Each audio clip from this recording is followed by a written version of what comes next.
Hey, True Believers, Englentine here, and it's Monday night hangout stream, and I put up a topic. We'll talk about it. It's there seems to be a backlash going on the whole strong female character thing. Not strong female characters, but strong female characters. If you get what I'm saying, there's this whole thing now that this woke this woke turn into strong female characters is experiencing backlash, not just from viewers, but from actresses, including the one that played She-Hulk. And She-Hulk checks all the freaking boxes off of this particular thing.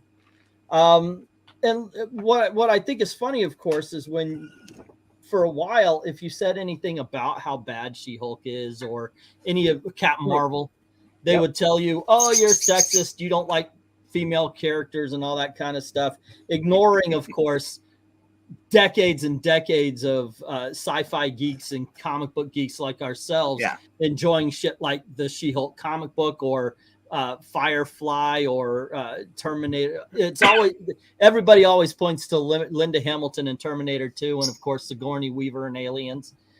We love strong women, and we love the strong female characters, but the quote strong female character unquote that is coming out today is nothing. It isn't in fact a strong female character. And one of the reasons why I think that it isn't is because overall they write them like men with boobs. And I'm not talking about some transsexual going, oh no, I'm a real woman. No, I'm talking about flat out, they take a woman and instead of giving her femininity, instead of giving her aspects of an actual woman who is strong, they write her as a guy. I agree with you, because you when we think of femme fatale, we think of like they use their looks, they get the distracted guy before they knock him out. There's nothing like Charlie's Angels. Oh wait, which version? The original. Remember? Original, yeah. They always say, "Hey, guy," and they because they consider that to be that's toxic behavior. That's catering to men. Well, if you're trying to trick a man to get a cheap shot on him, you're gonna pose as a bikini model or all that stuff. I'm just saying. Part of the problem with the modern strong female character is that they're surrounded by weak men. If you look at the modern day Charlie's Angels, I don't know. Did you see that movie? I chose to basically poke my eyes out with hot iron. Grew back. Okay, but I didn't watch the movie though. No, I did. In fact, I had in fact seen the movie. Okay, since you brought Charlie's Angels up, we'll go through this, and you can actually see how generationally, because there's 3 versions of them. I think there's actually 4 because there was a reboot TV. I never saw that one. Yes. Okay, but the 3 main versions, you have the original. Now, the original were strong feminine women. They were never shown beating the crap out of some weak, ineffectual guy. They had to take, but although they did take him down. And each of them had their role to play. Yep. This, of course, was revisited in the Cameron Diaz movie. The Drew Barrymore and Lucy Liu. Thank you. The Asian woman. I can't remember. I know, right? That's crazy. I was like, what? But even they, strong women, but they weren't surrounded by feckless and ineffectual men. Yeah. The villain was actually dangerous. One of the stronger characters in that movie was Crispin Glover.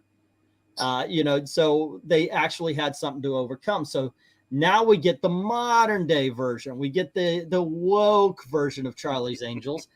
And first of all, they're not separate people. The brain is also the martial artist, is also the militarist, the militant, I think it is. Yes. They're all the same person. And the men around them are weak and they're ineffectual and they're just, it doesn't make for a good female character if the guys around you are weak. And that what they lack, amazingly so, is femininity in that. And you see it all over the place. You see it with now, and I'm going to still, I still think the way MCU is being used is bad. I will die on this hill. I will absolutely die on this hill. The way that MCU is being used is bad. And I'll explain why for those of you who haven't heard it yet. Yes, the MCU is real. Absolutely. You can't deny it. Loki, they introduced Loki. They bring in female Loki. Mm-hmm. Every version of the Avengers now has a female counterpart. You cannot deny it. But when you talk about how the MCU is bad, it really does sound like you're just going up against the women. Let's face it. It's the MCU. Don't call it MCU. Yeah. The problem with it is when it's used in a negative light, there's no explanation for it other than I don't like female characters, which is bullshit. I would love a She-Hulk TV show. They didn't give us one, but I would love it. You're not going to freaking convince me that as a comic book fan, you don't want a Black Widow movie, that you don't want a She-Hulk movie, or you don't want a Supergirl film, or any of our favorite female characters. Yes, please put them on screen as much as possible. So the whole idea of an MCU of even a phase of Marvel where they're focusing on female characters is not inherently bad. And if you think so, then yes, you're proving the other side of this culture war right. We're not against an MCU. We're against the fact that they've been writing these characters like shit. I don't know why RDV Backman. Oh shit, he's going up against Black Pills. I'm dropping out. I don't know why I dropped out, but he's more than welcome. But I stand by that. There is absolutely nothing wrong with the quote unquote MCU. I want it. Bring it in. Let's bring in Moondragon. Let's actually. I love the fact that they gave Mantis a bigger part in the holiday special of Guardians of the Galaxy. I'm a fan of the Black Widow movie, but I definitely could be approved. Aside from the Taskmaster, don't even bring up Taskmaster. Everybody knows about that. No, well, the Black Widow, the whole story sucked. No, the only time that movie was good was when they were actually sitting around being a family. Beyond that, but my point is that Black Widow, she's a femme fatale. Said she could, especially she didn't want to use her looks. Didn't you remember Eartha Kitt whenever she was Catwoman, how she oozed femininity, and just you basically were distracted. You're like Batman's even like, hey, Robin, go over there. I'm gonna hang out with Eartha Kitt for a while. They forget that it's okay for women to be a strong, beautiful woman and use their looks. They don't want to do that anymore. I like that. Yeah. Evil Black Cat. It's the MCU is the University of MC. Yeah. They forget. It's almost like it's and this is, I guess, goes back to the feminists, the original feminists who didn't like the fact that women were going around and like, well, you're a slut then, you should be more modern, more proper. And don't you remember in the 80s? Remember the way. Or even before that, like the 70s, 60s, if a woman went on her way and just dressed sexy, it was wrong. And they've basically taken that stride, that weird thinking back then to basically up to 11 or early 20 now. It's like they're afraid to have actresses show off any skin. I'm not saying you have to, but I'm saying tight fitting clothing. Obviously, you understand the whole femme fatale thing is that if you're gonna be a cat burglar or even a strong woman, sex appeal, because there are because it goes back to actually I should probably go back even more further than that. Venkman, you lost me. No, here. So no, I'm just saying they'd rather dress a woman up as a guy because they don't want to show women having curves, having boobs, or having an ass, because a guy may look at it. That's avoiding the male gaze is what you're getting at. They've gotten so point they go their heads up their asses that they can't understand. Well, wait, why is anybody watching this? Well, you told the guys we're not allowed to watch this, and not even the women want to watch it because there are women that do like women, and sometimes they like looking at the things that we like looking at. Well, everyone likes to look at beautiful people. That's just that. If you're gonna have a hard body, shirtless Captain America in the first Avenger, where's my Catwoman with the ass shot? Okay, I don't know. In all honesty, I don't. You went on a tangent. I got to tell you, between you and the freaking bird in my face, I don't know what you were talking about. Well, so, no. Look at Marvel. What they do with the Captain Marvel, and then look what Xenoscope does. Xenoscope's selling better than Captain Marvel is. Yeah, because they understand. Well, there's nothing wrong with a woman having a figure. Being beautiful, being shaped. Yeah, and that's modern day art and trying to, as you said, trying to avoid the male gaze. Thankfully, there's a pushback on that as well, as we see more artists actually drawing women to the point where we are now going, oh my gosh, look at this. I can't believe it. They're drawing a woman. It's sad that we're amazed when we see females in the Marvel universe or DC now drawn as women. Even the early description or depiction of what's her name, Power Girl, before she got the boob window, that would even be considered to be that'd be too offensive for these people. Well, today. Yeah, she's in a bikini. It's like Marvel. It's like Hollywood basically wants women to dress like nuns because they're afraid that men will look at them. Hey, Eric, jump on in, man. Black Cat is go ahead. Look at Scarlett Johansson, Black Widow character in Iron Man 2, and then look at her in her own movie. How they just clearly changed her throughout the movies. Mm-hmm. She screamed at sex appeal in the hallway scene. That whole thing. Where was that in the rest of the movies? You may have been reading into something a little bit. She was beating the shit out of those guys. I never saw it as sexy though. I don't know. Maybe it's me. The tight fitting clothes. I'm just saying. Yeah, she's always in the tight fitting. When she walked in with she remember before she revealed who she was. He didn't realize that she was a Black Widow. Tony, boxing. Yeah, match. They did. The part that you want to bring up, if you're talking about how she undercover used her sexuality, is the fact that part of her background story was that she was an underwear model. Yeah, and they did that because they knew that it would draw Tony's eye. Like, hold on there. That was that part. I'll get a link. I thought I sent the link. Did I not? You never sent the link. I just went to the back door because you like it. You went in through my back door. You leave it wide open. It's like a. I thought a link. When you jumped in, I thought a link was already shared. That's cool. Well, bring them on in. Bring them on in. Anyway, kids, we're talking about this, but this is Monday. Any topic is open. If you guys, no matter what, if you want to talk about it, we're all good and good to go. Twiddles the world twiddles. He's a little bit rambunctious, as you could see him flying and getting in my face and all that kind of stuff. Hopefully he'll just sit there and be quiet and not crap on me. That's always a good thing. I'm hoping the opposite. Not to be crapped on. Yeah, I'm sure you are. I'll deal with the twiddles making noise if he craps on you.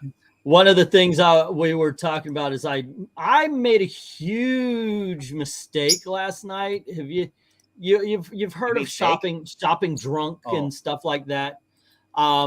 I woke up, it was like 4:30. I couldn't get back to sleep. So I come over on the computer. I read a book, and I go over to this guy, my dealer. When I'm buying comic books for the auction, I buy from this guy mostly. And he's got a whole bunch of stuff there, and it's all 99 cents. So I go through and I'm like, oh, that looks cool. Click. That looks cool. Click. That looks cool. Click. And I am not even thinking about it. I'm dead ass tired. And I'm just sitting here going, bid. Bid. Okay. Never bid anything more than a couple of bucks, $3 most, that way I could sell it within the 1, 3, and 5 and all that kind of stuff. And I realized, holy fudge. I just bid on like 150 items. So right now I'm like, do I want to win all? Wait, what? No. Oh, wait. No, I went high on that one. I targeted you, Venkman. There's a book coming in. I won it, but I targeted you on one of them. You're the guys that's targeted harassment. He's admitting. Yes. What's the artist's name? Drew Catwoman in the 90s. Ballant. Jim Ballant. Yeah. Yeah. All righty. But anyway, how you doing, Eric? I had to come on just to say something I don't say very often. Eat hot deb. Venkman is right about pretty much everything he's been saying. What did he say? No, I got to tell you, I was a little bit distracted because I had a bird land in my face. They don't want women that look like women. You're never going to see a woman on screen like you saw them back in the 70s and 80s, where they actually used their assets. You know, they'd rather have a woman look like a man. You said, you know, you can't. You're lucky if you can find the boobs on women today. And as far as in the comic books, the Marvel and DC, they prefer you to just look at, you know, hey, this is her in the, like I said, like Power Girl before the boob window, before they increased her boobs as they got in the 2009 series. It got bigger and bigger. They decided to basically just that too much is pretty much for them. Like I said, they prefer you just like, well, if you don't like our books, you know, well then we don't need to sell them to you. A lot. Like I said, a lot of people want the Xenoscope. Xenoscope tried this in 2000 when it first started. They tried to go away from this, as Eric was telling me, and their sales tanked horribly because they didn't realize their audience was mostly people who like looking at women having strong stories about strong women. Oh no, they did, but they just made the mistake of temporarily listening to the Twitter. But they quickly reversed land whales. Now, to this point, now, first thing, you know, comics, and I'll go into the movies. If you want, proof of Venkman's point, the cover of the new Scarlet Witch, who, like I said, she's too. If 2022 Tim Drake went straight, he's too old for the Scarlet Witch I saw on the cover. Yep, because she looks 13. Wait, is this a modern one? Yes, it's coming out this month. Wow. I mean, they took. I mean, she's not even needing a training bra. Wow. I mean, she's got nothing. But well, that's something we've been seeing on the Twitters also. They seem to be defending going young. Oh yeah. Now, it's pretty as far disgusting. As like, you know, I get your point on the, you know, using MCU as a pejorative. It makes us look like we're just anti-woman. It does. But kind of the same way I was talking about the other night, which I've kind of forgotten what I was talking about, but you said it made sense. Now that's what you. Yeah, well, what you said was because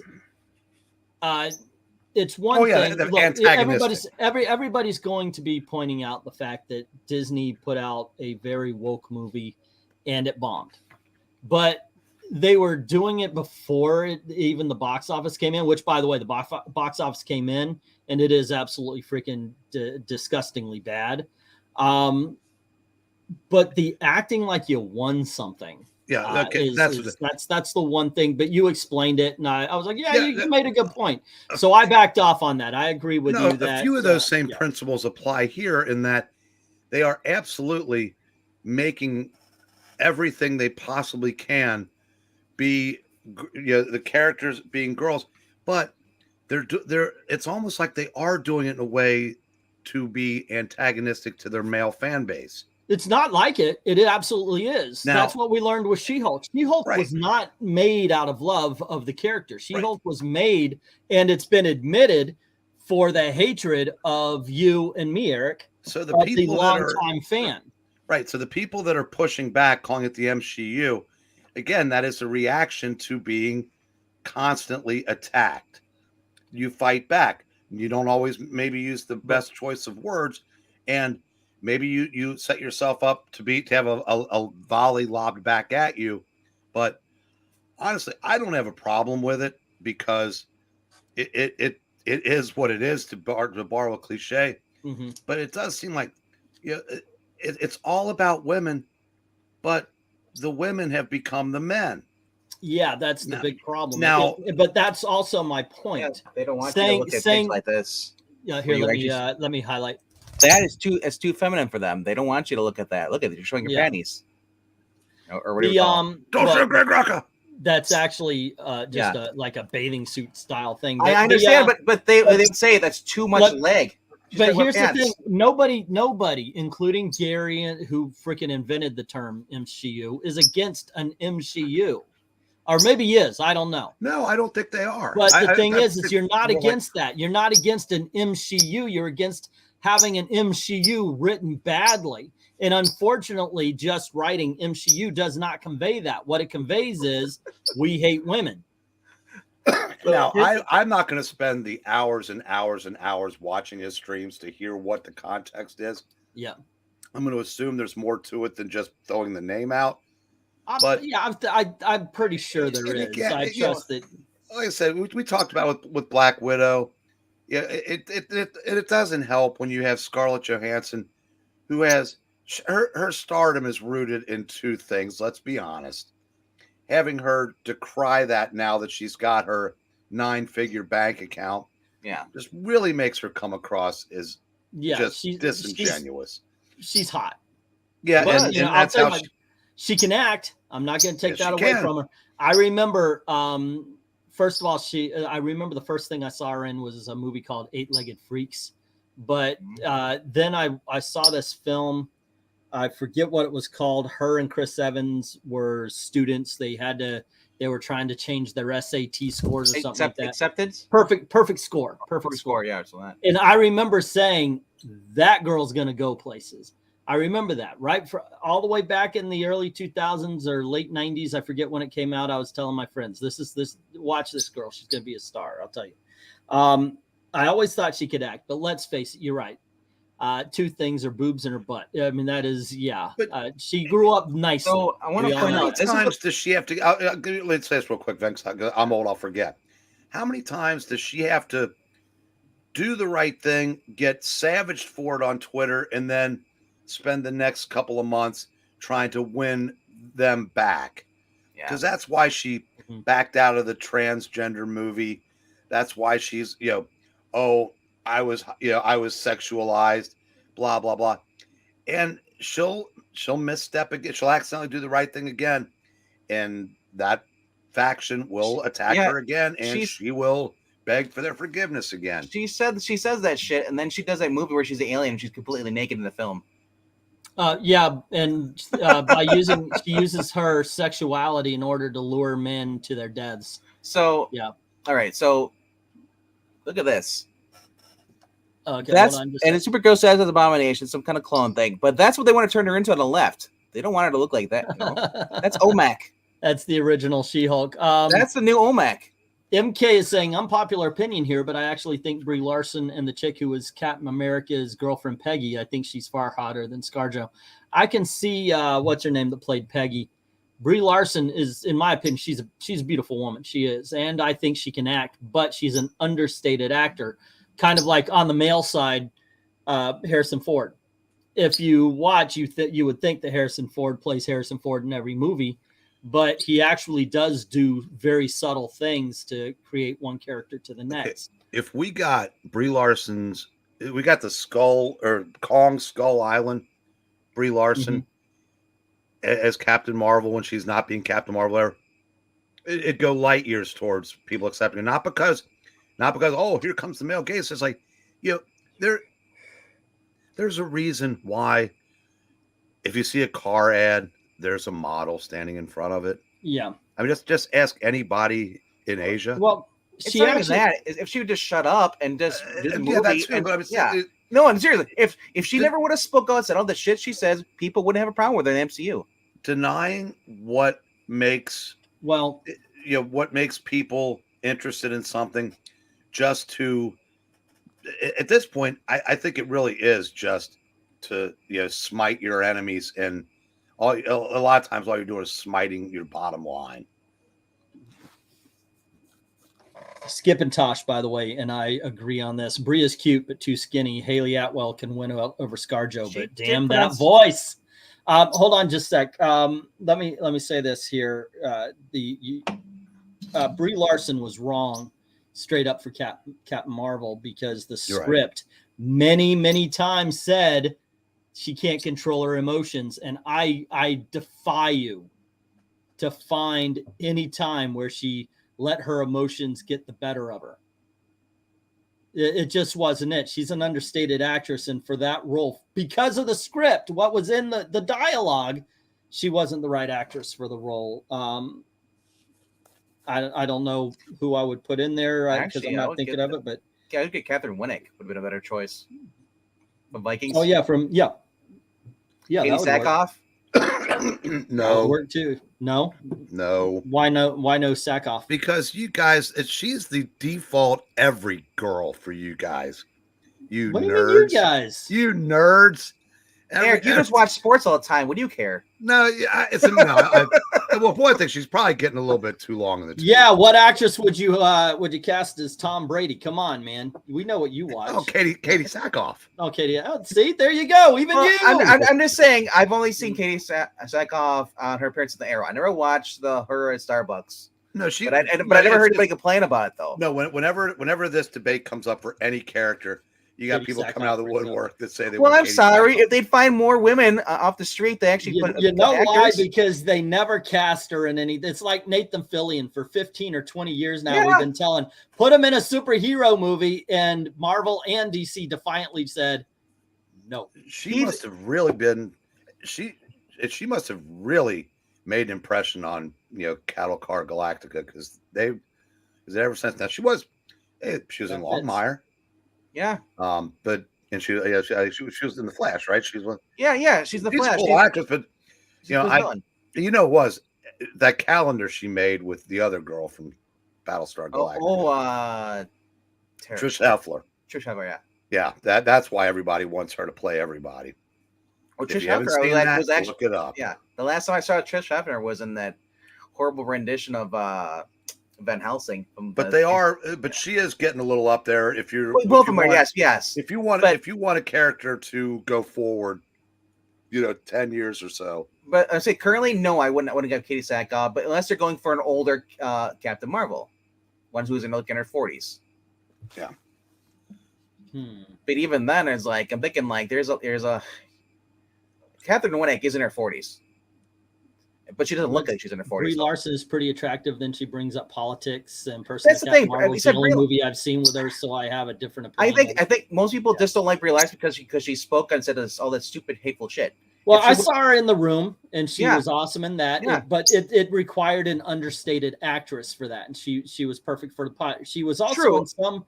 I think it was called Shoot 'Em Up or something like that. No, she was in a Scout program. She was one of the exes. I don't think she wasn't Shoot 'Em Up, was she? No, I forget what it was called. It took place in a warehouse, and there was like a drug deal going down, and it went bad. And you have these two sides. Basically, the entire movie is a shootout. That might be the title, Shootout. I remember she was good in that. I swear that movie exists, but you know what they need to get her to do if they're going to if she's going to be in Captain Marvel, still have something that puts her back in the 50s, because that car commercial she does where the first segment she's in like 1957. Yeah, she really looks good as that era. So, put her in a poodle skirt, huh? Yeah, something like that. Yeah, I mean, she's a very attractive woman. Yeah. Have a good one, Skip. Take care. Hey, see you, Skip. Check out my Kings for me. Check out Spiffy's comment. It's about the auction. All I see is $30. Hey, England team, did you get my email? I said I sent the payment on November. Oh yeah. Actually, I've got your books ready to go now. I found them. I sent you a message, as a matter of fact, that I found them.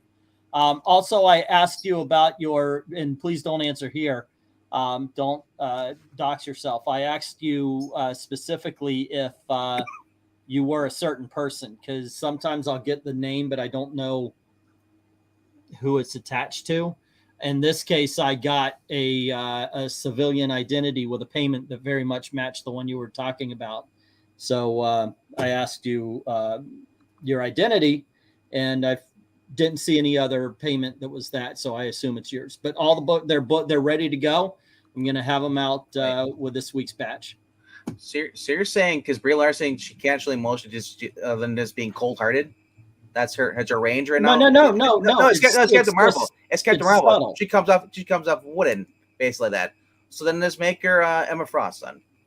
So, well, it would definitely be somebody like you guys hate her regardless. No, January Jones does ice much better than Brie Larson. The way she acts, the character of Nebula would have been right for her, because Nebula is very, very stoic character. but the actress that She never plays blows her, her head. Yeah. the actress that plays her does actually put a lot of character into that. She does work with her eyes, with her face, more than just her dialogue and such.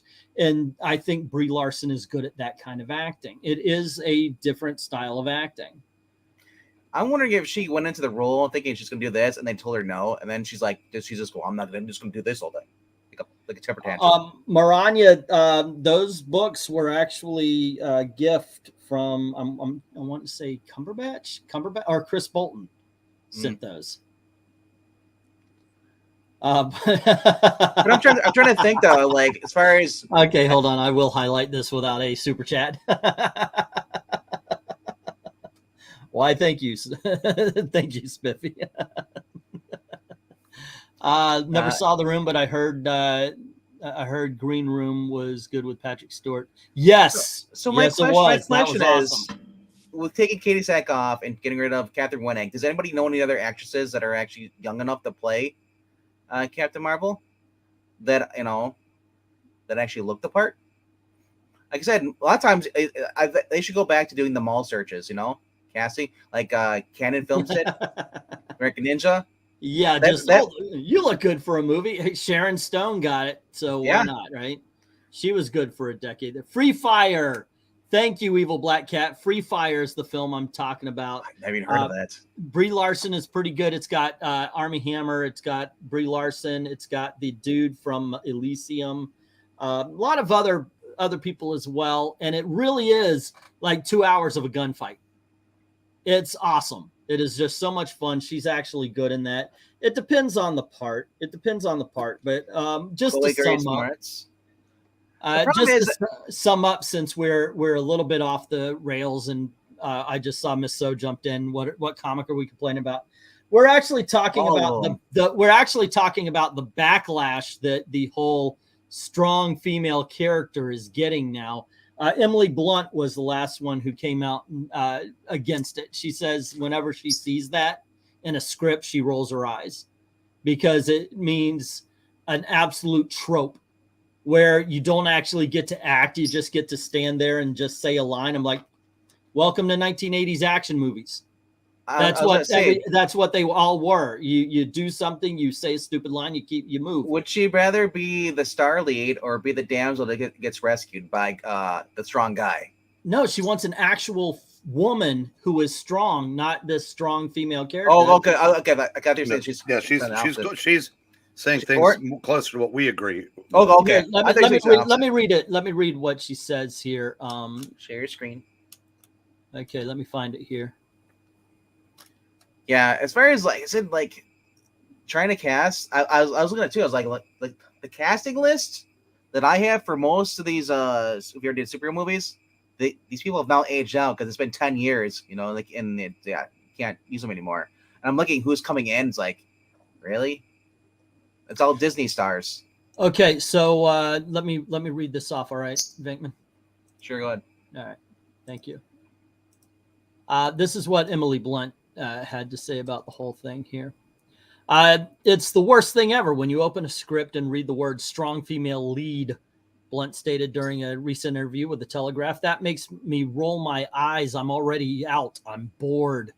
The actress would then opine, these roles are written as incredibly stoic. You spend the whole time acting tough and saying toughy things.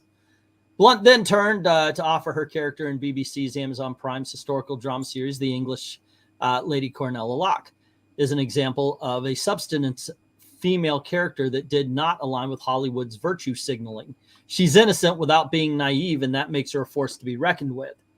I love a character with a secret, and I loved Cornelia's buoyancy and her hopefulness and her guilelessness. I would also point out that the character she played in A Quiet Place is a very strong woman who absolutely made sure her kids were safe. Not the first one, but she made sure that her kids were safe. She had a baby in a tub and kept quiet. And I mean, that's a damn feminist. That's a very feminine thing to do, but it's a very strong thing to do. They didn't play her as a man with boobs, which is what these, I don't even know what to call them. now. But these modern day writers, be they male or female, they write modern day feminists or modern day strong female characters as men with boobs. There's no difference. They're not writing women. They're not writing strong women. They're writing weak men. I guess that's a Jordan Peterson thing. So she doesn't. So she likes doing these other roles versus doing the Edge of Tomorrow role. Hold on. No, well, no, it's right here. Hold on. Of course, though, the actress only touched upon her most recent role. It's far from the first time Blunt has played a character that broke Hollywood's contrived definitions of female strength.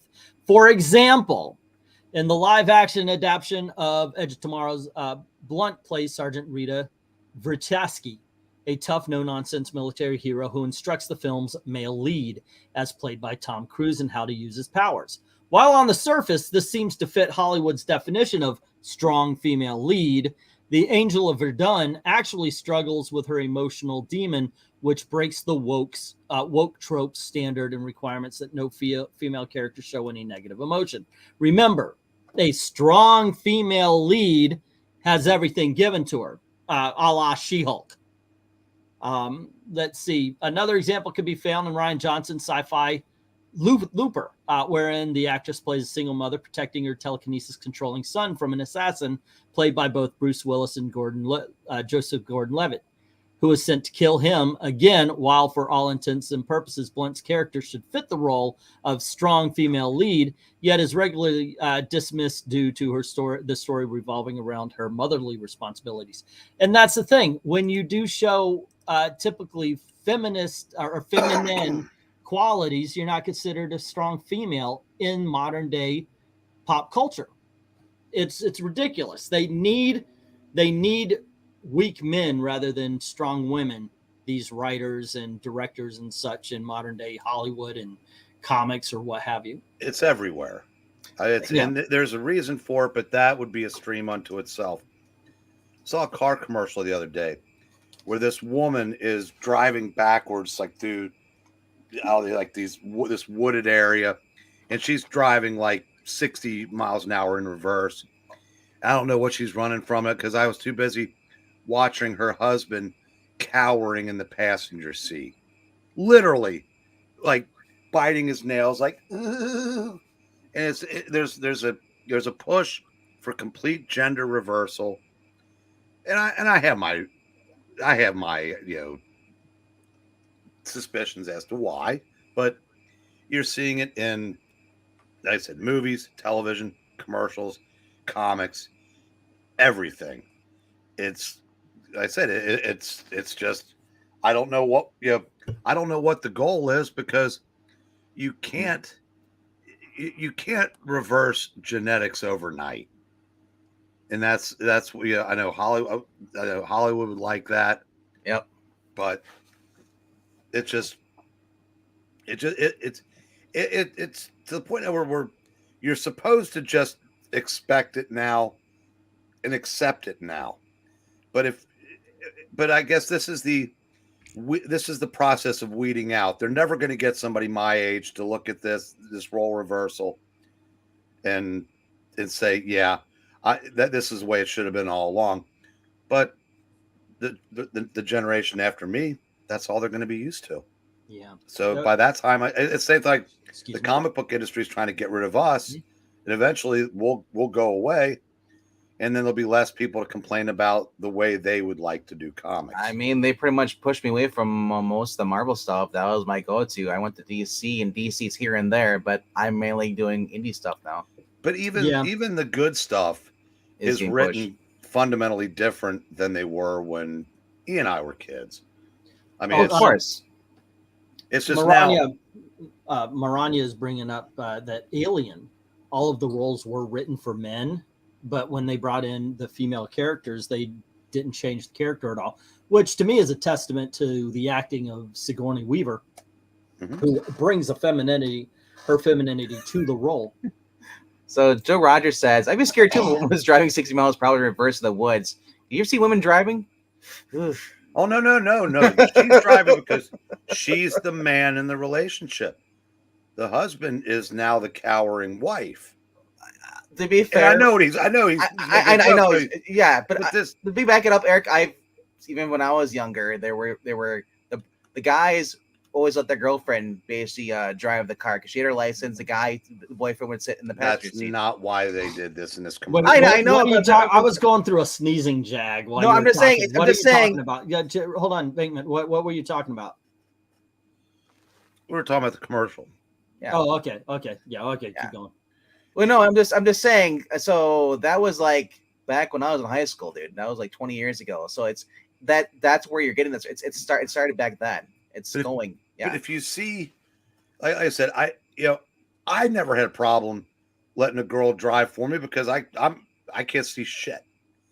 But if you watch these commercials, that even the rare ones that have the family, way more than not now, it's the woman driving and the man is basically performing. She's performing the role of the man. He's performing the role of the woman. And I'm not saying, I have no problem with equality, but again, it doesn't come across that way. Make me a sandwich. What? I'm sorry. I don't know what happened, but I just got hit with an allergy attack. So like my eyes are watering now, and it's I went on a sneezing jag. I apologize. Like I said, Eric, it was weird to me back when I was in high school seeing all these guys who had girlfriends, and their girlfriends drove them around everywhere because she's the one that job, and he played sports. That's about it. Or so he could drink. Yeah. Now that's why we let the girls drive in those days because we were all hammered. And a cop pulling over a drunk teenage boy, you're going to jail. You pull over a tipsy teenage girl, you're getting a warning. Well, that's real life.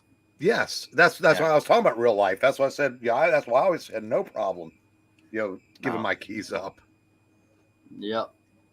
But I'd see everybody's bringing up, of course, Sarah Connor, who trained. She's got the muscles. She's got the knowledge of weaponry and such. Thanks to Kyle Reese, yes. Yeah, she goes, well, he pushed her in the right direction, but she's the one that actually went out and did the work. Mm-hmm. And then you have her. She's going to go off and kill the guy who is going to create Skynet. Well, she had to. Hold on, wait. Just wait for a little bit. So she goes off and she's going to try to kill this guy. And she stops when she sees that he's got a family. She's got a kid and a wife, and her femininity pops in. And when John shows up, she's embracing him as a mother to a son, and they have a good moment there. They allow these vulnerable moments. This is not allowed in She-Hulk. This is not allowed in Captain Marvel. These vulnerable moments that, in all honesty, male characters get. That's one thing I don't understand. Male characters actually get those vulnerable moments also. John McClane in the bathroom asking Officer Powell, could you please find my wife, was the vulnerable moment. It's one of those moments where the audience can connect to this guy who seems to be an average Joe but is doing these superheroics. You need those kind of things in any movie. And it seems like it's understood for male characters, but it's not understood for female characters these days. Jay, listen, a woman can do things that a guy can. It's called, they use an equalizer. You use a gun. Now, certain things like hand-to-hand combat, it depends on who it is. Obviously, we all look like, we're not going to have a woman go against a guy who looks like Andre the Giant. She gets squashed. That's why she takes out his kneecaps. There's some things you can do. Again, this goes back to, there's now a generation of people who have been raised to believe that women are superior in every way because that's what they've been told. At the same time, they're being told that only your opinion matters, you're special, blah, blah, blah. And they won't accept anything else. And they're the ones that make the most noise on a big shock, social media, and companies are now trying to appease or appeal to them. And because with these people, there is no compromise. They're like, the people the people that everybody tries to appease on Twitter are the Terminator. They will not stop until entertainment is dead. But anything, if the woman isn't better than the man at everything, you can hear the reeing from space. And it's, I said, it's, I'm not saying it's destroying entertainment, but it's fundamentally changing it. And again, I said that to go back to the original point, I think that's why you hear pejoratives like the MCU thrown about. Mm-hmm. Yeah, and Ripley didn't go against a guy. She went against another woman. It was an alien woman. So that's true. That's true. In the end, it was two mothers fighting for the safety of their children. Yes. At the end of Aliens. By the way, one of the greatest movies of all time. We saw Lance Henriksen get ripped in half. Yes. Now something I think is some in a disguise is saying She-Hulk was an alcoholic or an alcoholic hoe, not a good role model for girls. What I think is something is that she is supposed to be the strong female character. Like literally the strong female character. But let's remember that even in the trailers, there was this big whole scene about, oh no, I don't want to be a superhero. She's flat out like and then she puts down those who do. That's for billionaires, alcoholics, and adult orphans. So we're supposed to think she's the stronger character when not only does she choose to only go back to her job and dating, by the way, this is the most important thing she can do as She-Hulk. She actually insults those who do choose to save the world with the superpowers that they had been given. Yeah. Now, go ahead. I was going to say this would be a better episode of what if unfunny people tried to make a funny superhero show. Yeah. But I go back to this, so it's like, keep fantasy and reality separate. I understand those are like, well, this woman should not be able to beat up this guy. It's fantasy. It's a movie. It's not going to be real. If they were, it'd be called, I guess documentary. Then if it was real, Black Widow go around kicking up, beat up guys. She's supposed to be the one of the highest trained, most experts. But some people can't expect her. Like, oh, why is she going against guys that are basically looking like idiots? There's a lot of guys who are just goons that Batman went against again. They were just hired goons. They weren't the most trained guys. Now, there was few of the exceptions. Like it'd be like with Daredevil. Bullseye was the guy who was the serious dude. The other ones were just guys with guns. That's actually MK is asking who would win in a fight, or who we think would win in a fight between Ellen Ripley and Sarah Connor. That's a hard call because obviously Ellen Ripley has height, and I would actually say that she would have more natural physical strength, but Sarah Connor has taught herself how to fight and how to act. So Ellen Ripley, I think, won by sheer determination and will, while Sarah Connor actually would bring in the training and all sorts of stuff. It would depend. How do you mean, like a fight? Do you mean like with guns and everything? Sarah Connor easily, because Ellen Ripley say that. Ellen Ripley had about 5 seconds worth of let me show you how this gun is used, while Sarah Connor went out and trained to use those things. So it would very much be like a civilian going up against somebody in the military. That being said, in a physical fight, while Sarah is skilled, Sigourney would have strength and reach. So that's actually a physical fight would be a harder call, in my opinion. What do you guys think? No, I was going to say if Sarah Connor, because she's armed. She would win no matter what. Ellen Ripley basically did most of her job running away from the alien. And Spiffy is wanting to say here that most youth actually don't believe the nonsense that's being pushed like crazy, but they don't agree with it. I'd say about 15%. They're just outspoken and pushed by the media. Yeah, the loud voices on Twitter. It doesn't matter that the other 85% of you don't agree with it, because we're only catering to the 15% that does. Yeah. Now, as far as getting back like Black Widow, I have no problem if Black Widow takes out a team of Green Berets. You know why? She's a superheroine. Yeah, but when Charlize Theron is doing it in a slit dress and pumps, yeah, I'm sorry, that's just wish fulfillment. I don't know. It's fantasy again. I understand what you're saying, and I would like to go to the Charlie's Angels example again, because Atomic Blonde is based on a comic book as well. So okay, that's fine, but but is she a superheroine? No, but it's the one of those things. No. Yeah, if you accept, I guess if you accept the rules of the character's world, a femme fatale. Yeah, I get it. Again, there's got to be a cutoff for. You know what? There was wasn't there a movie called Hannah a little bit ago, where this little girl goes in and she is getting her ass kicked, but she uses the environment.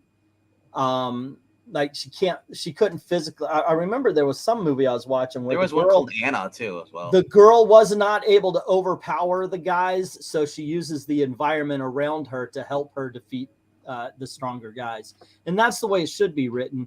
And it would help. It helps the character because they seem smarter and stronger. But Scarlett Johansson, at least in the Avengers movies, was surrounded by strong men who were not made weak to elevate her. She elevated herself. And that's that's what we as fans, both, I would think I'm safe in saying, men and women, want to see. Unfortunately, we're not getting that these days. It's we're now getting the men get pushed down to elevate the women, and that does a disservice to both. Yeah, the femme fatales we look at are basically what was the girl from GoldenEye, the one with the legs, Famke Janssen, Yeah. You had that. Most recent would be from the movie Anna. She was basically a girl that was hired to work for the KGB and worked as an assassin. Did she use her physical ability? No, to beat up men. No, she just used a gun. She used her wits, and then she ended up playing what was around her. Yeah, and that's a better written female character because she's badass, but she's not walking up to it's not. Saoirse Ronan was mentioned in the chat as the character. She's not walking up to Arnold Schwarzenegger and one-punching him, which, by the way, I'm also tired of seeing in comics. Yeah, you go up to this big, giant dude, and you give him your best shot, and he laughs. Kind of like the Russian did to the Punisher. Yeah. What does the Punisher do? Pulls out his weapon, boom. Yeah, that's how you deal with those situations. And nobody says boo. And that's the thing. You should do the same thing with a female. If she has to, she has to use the equalizer. She has to absolutely. Shit. Yes. You try to take this big guy's shin out because you saw where in Kung Fu if you get a ligament, it doesn't work. So she pulls out a gun, shoots him in the knee. That works. Well, that's what they did in actually the Kelly Thompson Black Widow comic book. They actually did something like that. Good for her. Yeah. Way to mix one in, Kelly. I will say this: Kelly Thompson can write great ideas, but horrible endings. I've liked a lot of her books up until the very last issue. Like I said, you're thinking of Stephanie Phillips again. Am I getting them wrong? Yeah. Who the fuck is Kelly Thompson then? Stephanie Phillips writes good books up to the end. Kelly Thompson writes Captain Marvel. She's also been writing some of the. She wrote majority of basically the Black Widow series that was out last year. I'm talking about the one that did the nuclear family and that is Stephanie Phillips. Yeah. Stephanie Phillips. Okay, like issue 1 through 4, freaking awesome. Issue 5 usually sucks. It's the Tom King thing. They also live stream mixing up those two. I did an entire that's right. I did an entire live stream where I mixed it up. You're right. Scott Snyder does this. Stephanie Phillips does this. Tom King does this. They all do this. They start off great. And then it starts, wait. Then you start seeing the cracks, and it's like, what the hell are they doing? And it's like, where'd it go? Where was that good ending? It's gone. They just don't know how to write endings. Stephen King. Yeah. See? Of course, he's been doing his worst writing ever on Twitter these days. Yeah. That's his best writing. What are you talking about? Yeah. We were asked, which movie do you think is better, Terminator 2 or The Abyss? Yes, they're both done by James Cameron.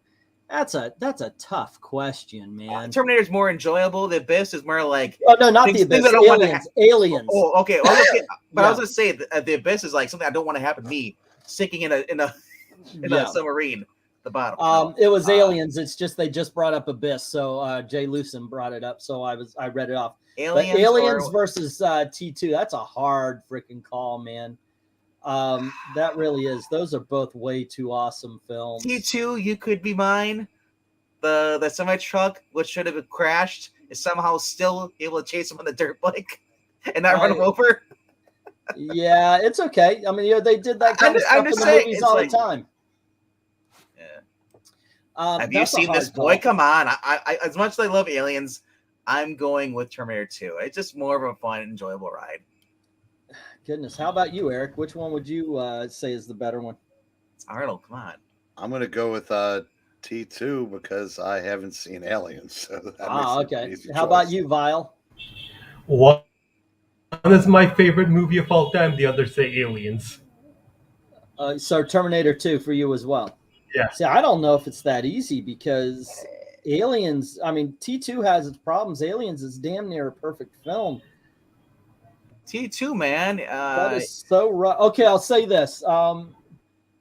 First of all, I want both of them to be the special editions with all the added footage, by the way, and that it just makes it better. But I'm sorry, I'm gonna be the lone man out on this one because I think Aliens is actually a bit better. Although that being said, I watched T2 every day when it first came out, and one day I watched it twice. So in one week, I saw it 8 times.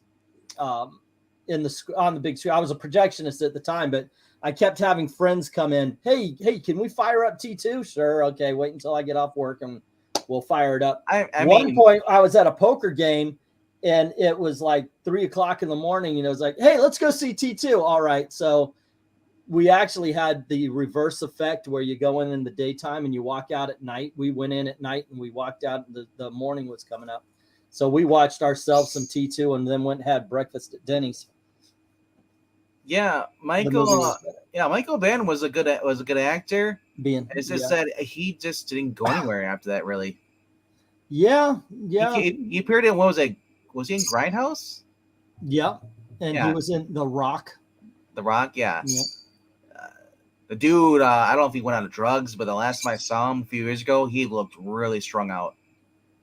MK, I was a projectionist basically for the entirety of the 90s. I bowed out in 1999. I mean, so yeah, in 1999 was a hell of a year. Reba McEntire and Tremors. If she was a wife, the guy that had the guns. Reba that was a lot of fun. She was really good in that movie as well. And yeah, you're right. Feminine woman, tough, knew how to use the weaponry. I do like her line where she doesn't like she disagrees with some. She just turns around. She goes, "Yeah, I know. He just thinks it's a know-and-all. You could tell. Okay, we're gonna go through with this, but I know you're wrong. I'm gonna say you're wrong." She was a good character. I like that character in Tremors. Tremors was a good underrated film when it came out. I watched the first 2, and second one's all right. Third, no. Which one? The Tremors? Tremors, yeah. Tremors 3, where they also all of a sudden now they walk on 2 legs. Like, oh my gosh, they have flying Tremors now.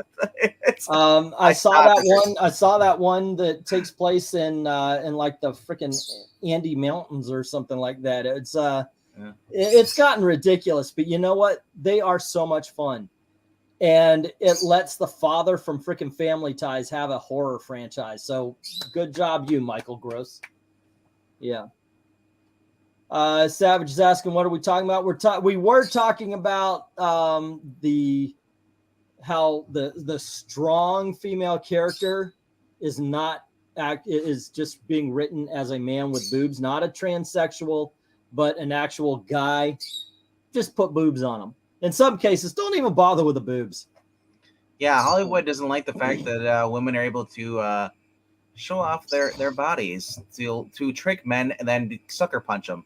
You don't even get that anymore. like I said, Charlie's Angels, original Charlie's Angels, even the one with Cameron Diaz, they knew they were women and they were happy about that. They used their looks, to basically, if they had to, go undercover, because we're guys, we're idiots. We see a sexy girl, a lot of us are like, we're tongue-tied, and then especially when she starts flirting with us. Yeah. So. I was cured of that in a strip joint. I was at a strip joint with a friend of mine, and I was talking to a stripper. She sat down. Okay, fine, let's chat. And I'm going through my bills, and she goes, "Oh, can I have that $5?" And I thought she was going to do something like, "Okay, show me a trick." No, she took it, and I went, "Fuck me," And that was the very last time a woman could pull the wool over my eyes. At a bar, and I gave her for $5 because she asked me, "Do you want to go to beer?" Sure. So I gave her the money. Never came back with the beers. After that, I said, "Fuck that." Yeah, that was the very last time a woman could get anything over on me. I was like, okay, I see. It was just like light bulb, boom. Yeah, but beforehand, I was just like any other teenager. If a girl was hot enough, she could, as they say in 16 Candles, she could rob me blind. But yeah, no. Lately, that's the case. Yeah, Savage TVs. But back in the day, it didn't matter what color you were. There was always stuck up women. Oh, I don't think it's just white women too. I mean, they find a strong black lady who doesn't announce it as she walks in the room. Seriously, find the strong black female. Oh my gosh. And it doesn't even have to be in action movies. Did y'all see that one, they went on a vacation and everything went wrong? It was popular for a little bit. Tiffany Haddish, Will Smith's wife, who, by the way, she should just have that word carved into her forehead at this point. But yeah.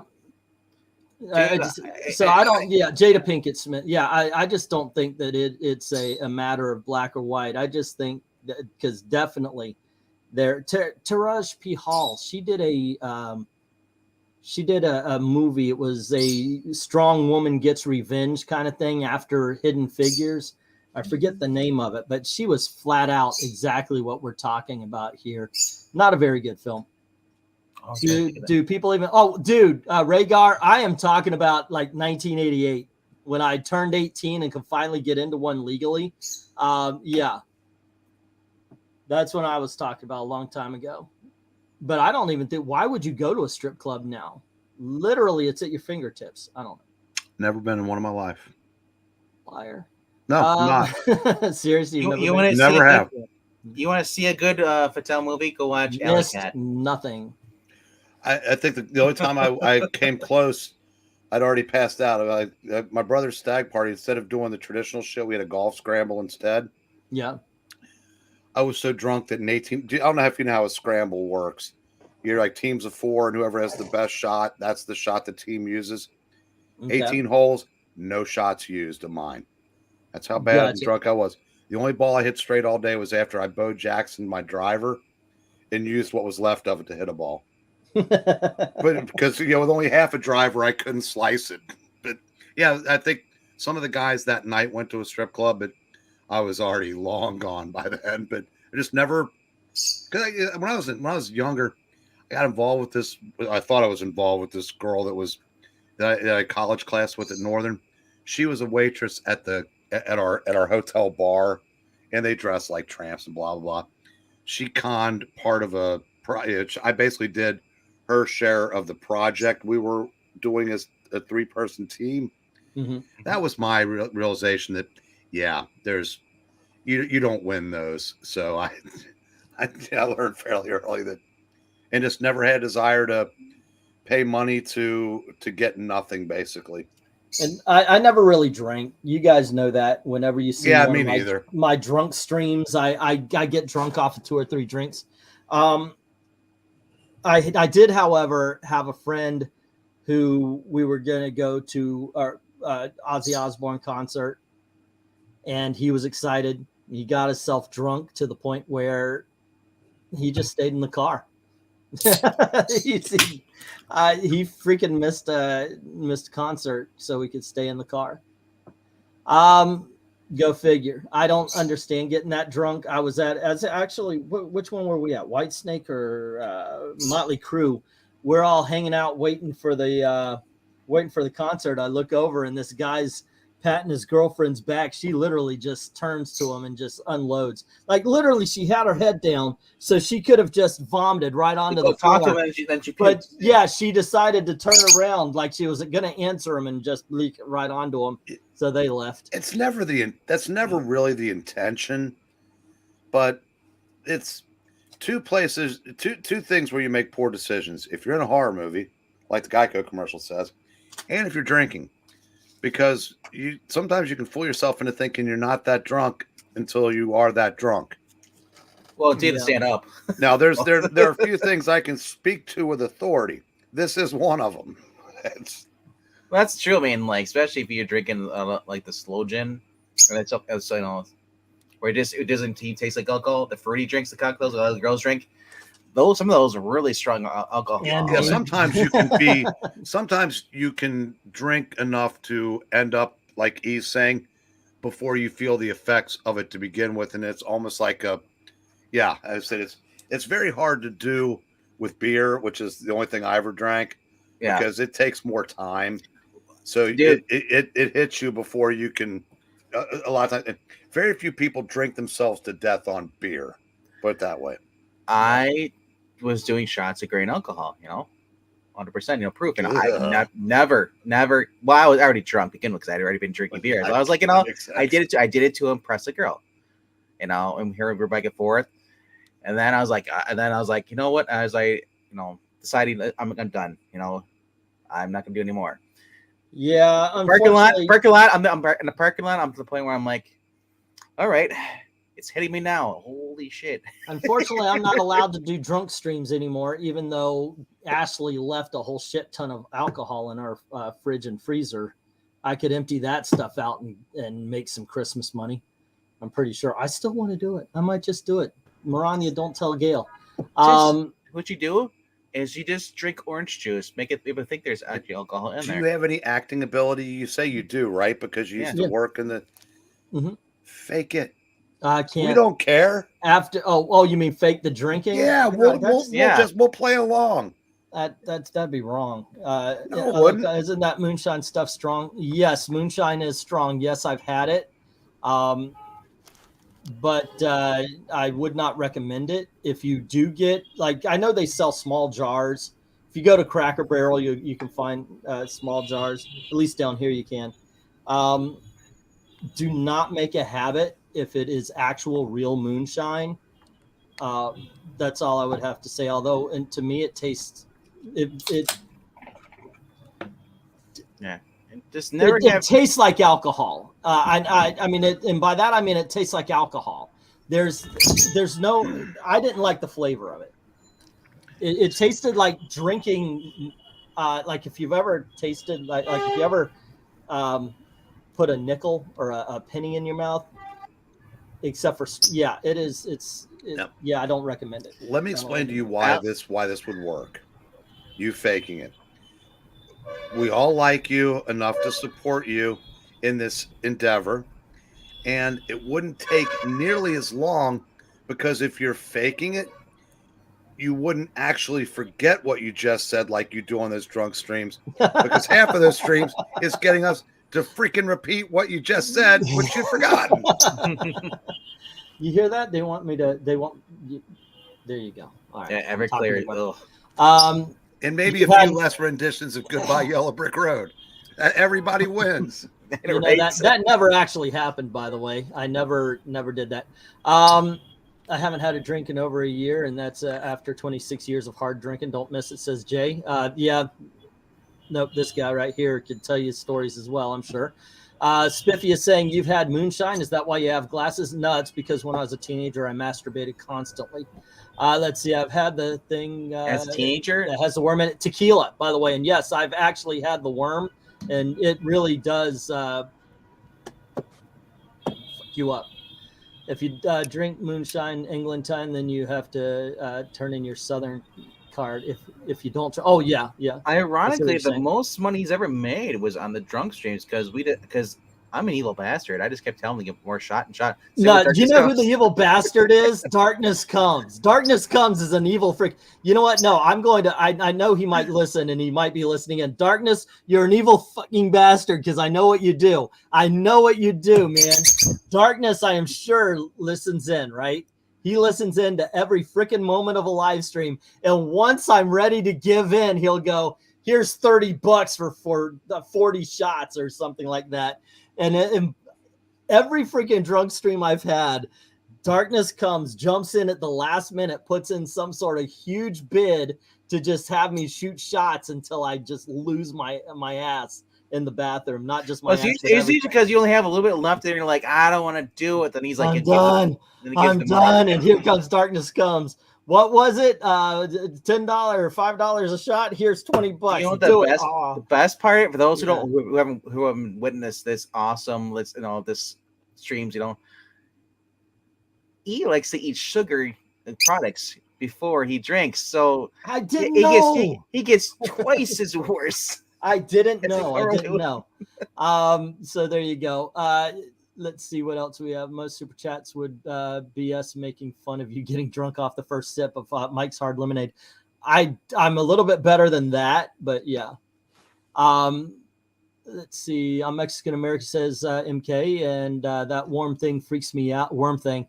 Why does it mess people up? People hallucinate. I know. It does. If you want to have a good game, then you need to have good tequila. And Jay is saying, enough with the alcohol. Let's talk some comic geek stuff. Yes, Monday is tends. I like to make the Monday stream because it takes us anywhere. We start with a topic, and then whatever you guys want to talk about. VENKMAN, take us back to the shop you went to today and show us what you got. Yeah. Oh, I thought I'd do that tomorrow, but I guess I'll tip this. I've got 2 to show off, but then I was gonna do an official unboxing for next week's auction. So today I decided to hit up the comic book store because I was like, you know what, I need to get some more bags. Then I realized they don't have the bags I want there, so I was like, I feel awkward walking out of a store, not buying anything. It's like, did that guy just steal something? I always feel like in the back of my head. So I saw this. The 4-issue miniseries, Roger Stern. I've been really digging Roger Stern's writing.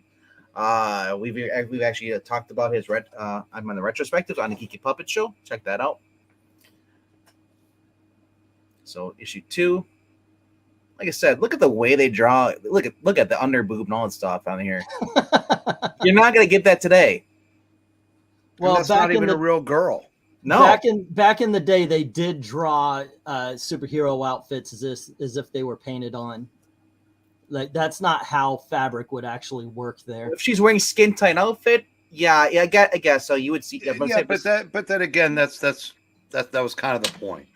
Yeah, none of it's real. Yeah, so that's the way. Well, if her pants were longer, that's how they want it now. Yeah, they wouldn't show that now. That's too problematic. She has to wear a skirt or pants. Oh yeah, she's got like Stargirl length Spanx under her skirt now. Yeah. So the other thing, because now, see, I saw that as a bonus, because that miniseries, I wasn't even looking for that. I saw this first. The Robert Venditti collection of Man. That is pretty good. Yeah, that looks awesome. It is fun. And so it only collects 1 through 5, and then 6 through 10, I guess, is by somebody else. Because it says 1 through 6 and 11 through 15. So I guess someone else took over for the digital first. That's what it was. It was straight to digital, which everybody complains about. I was enjoying it because I wasn't reading Bendis. I was reading Robert Venditti Superman. It was great. Little mini stories. They're all standalone. So I saw that, and I shit you not, right next to it, I was like, "What is that?" That is just awesome. I'm loving it. Oh man, yeah, I dig that. 1984. That's so cool. Yeah. So pre-crisis. Hello to LK. What's up? But you can't get over this. This is the Kirby art. Kirby drawing Superman and Batman. Yeah, I've always liked Kirby's Superman. I've heard, and even back in the day, a lot of people said that he was not right for Superman. I like his Superman. I've never seen Kirby draw the main DC heroes. I've seen him draw the New Gods. Mm-hmm. That's about it. So look at George Bill. Yeah, that is pretty cool. This kid. So yeah. No, I'm just gonna say I love this is like the way he draws everything in here. The artistic, the detail, the water, all this stuff, the motion lines. Where is that today? Where is this style of Hawkman? But books of the past, better than the ones today. So yes, that's what I got today. I know Breen went for a little dollar binging, or a little dollar dive after he shows his too. Oh no, mine are on. Well, maybe I don't know. You have a good dollar bin, but mine are not dollar books. Oops. So. Mine would be good on graphics show. So if you've got dollar books, pop them up. Go ahead, Breen. You got the floor. All right.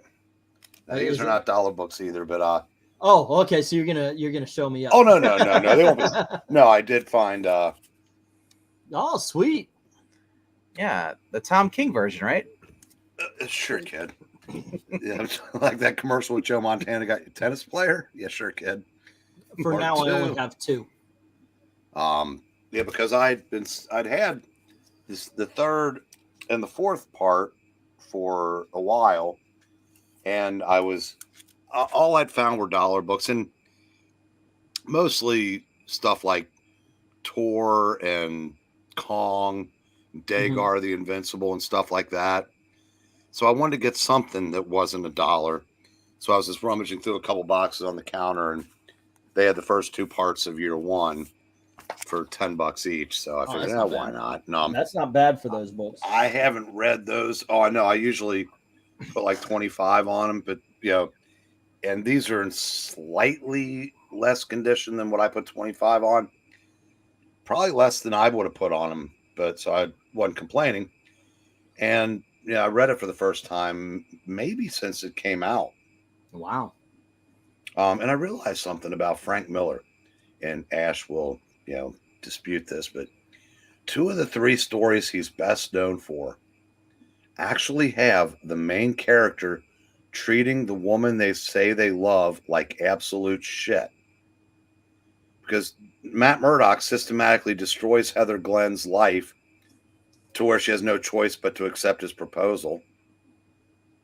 And in this, James Gordon is the main character. Make no mistake. Mm-hmm. He basically comes within an inch of having an affair on his pregnant wife. Yep. So that's it doesn't diminish the stories. They're tremendous. It's very, this one makes it very human. But it was absolutely as good as I remembered. Well, Eric, I saw the other year one by Frank Miller today too, and I passed that up. The other year one? Superman. Superman. Oh, sorry. I forgot that existed. You did a right thing by passing that shit up. But this was in honor of my new Batman. I'm Batman. He presses the crotch and it lights up. I'm glad I decided to go. What's up, Evil? Okay. I'm glad I decided. So you know what this means, right, guys? What does this mean? If you want to get Breen's Batman year 1, you're gonna have to beat Ash to the punch when we raid his den after he croaks. That was I don't know what island you're streaming from. You might be closer to me than Ash, so you might get there first. He's in the RV outside. Now I don't know which one to show off first, because one is in a lesser condition but is probably more awesome, and the other one is in great condition. But let me turn off my my background here, though. So here we go. But these will be big dogs at the next auction, and this is Batman number 258.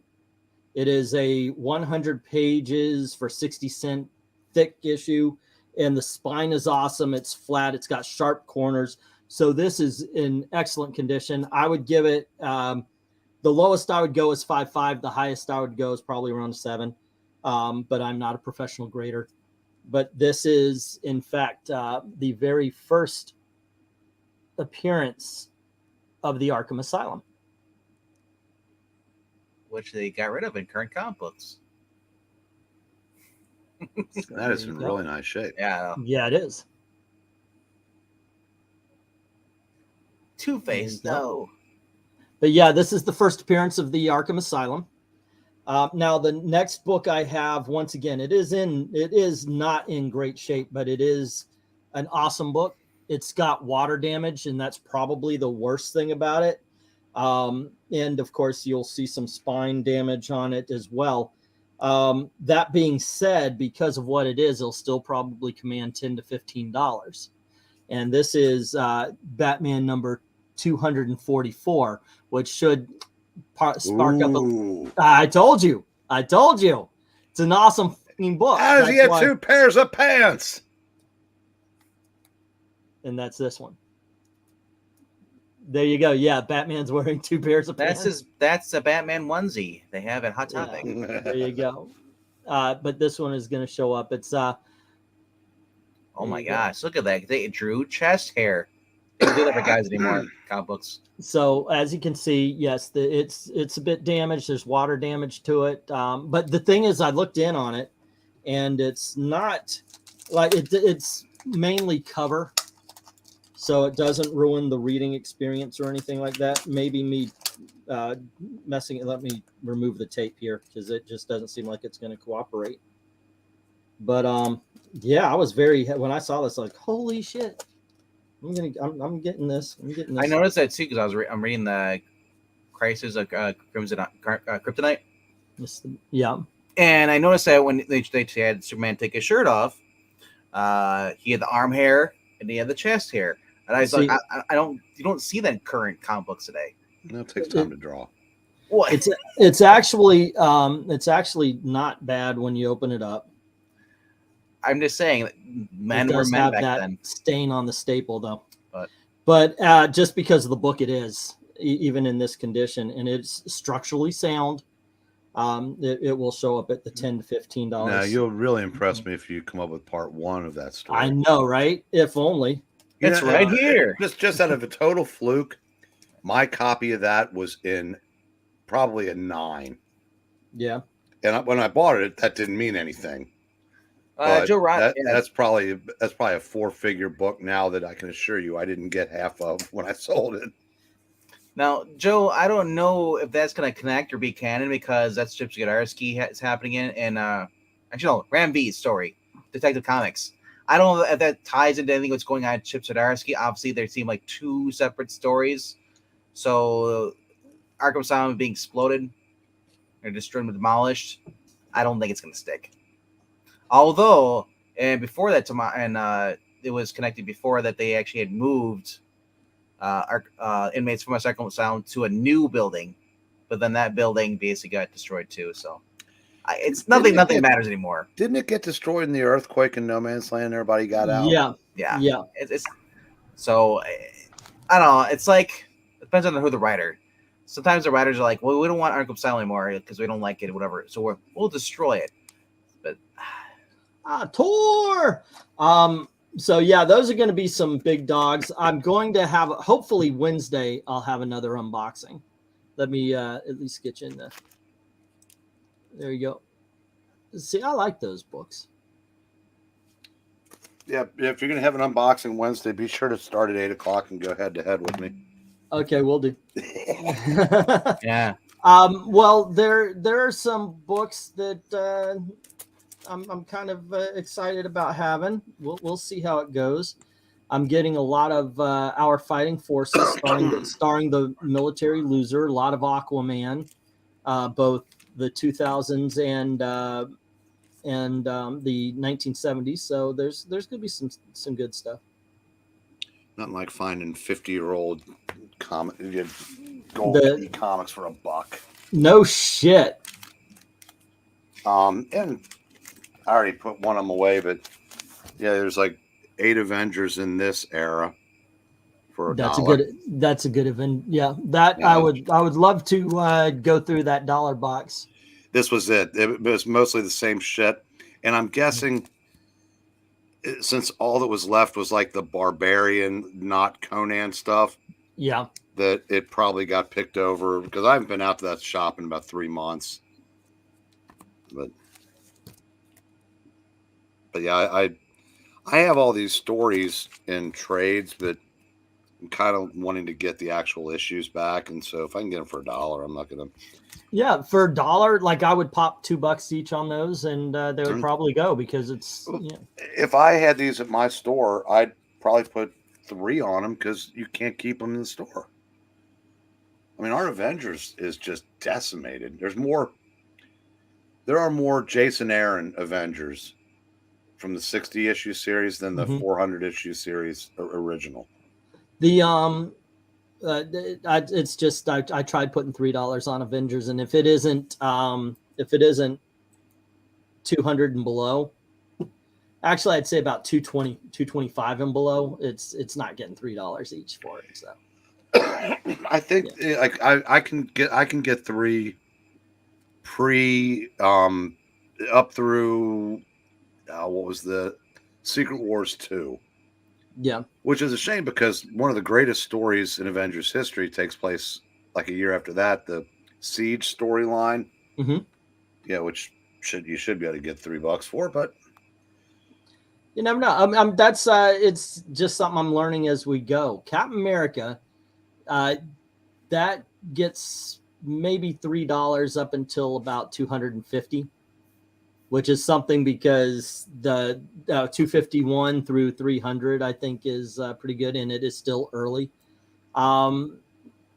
Before, and I would have to say probably 200 and lower, you could probably get 5 or 4, and then of course the Silver Age is a little higher. But Captain America is, I found out he doesn't really burn he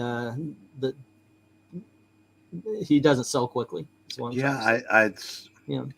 And that's too bad because I said they're really, with all due respect to Captain Frugal and who's great love of the Capwolf storyline.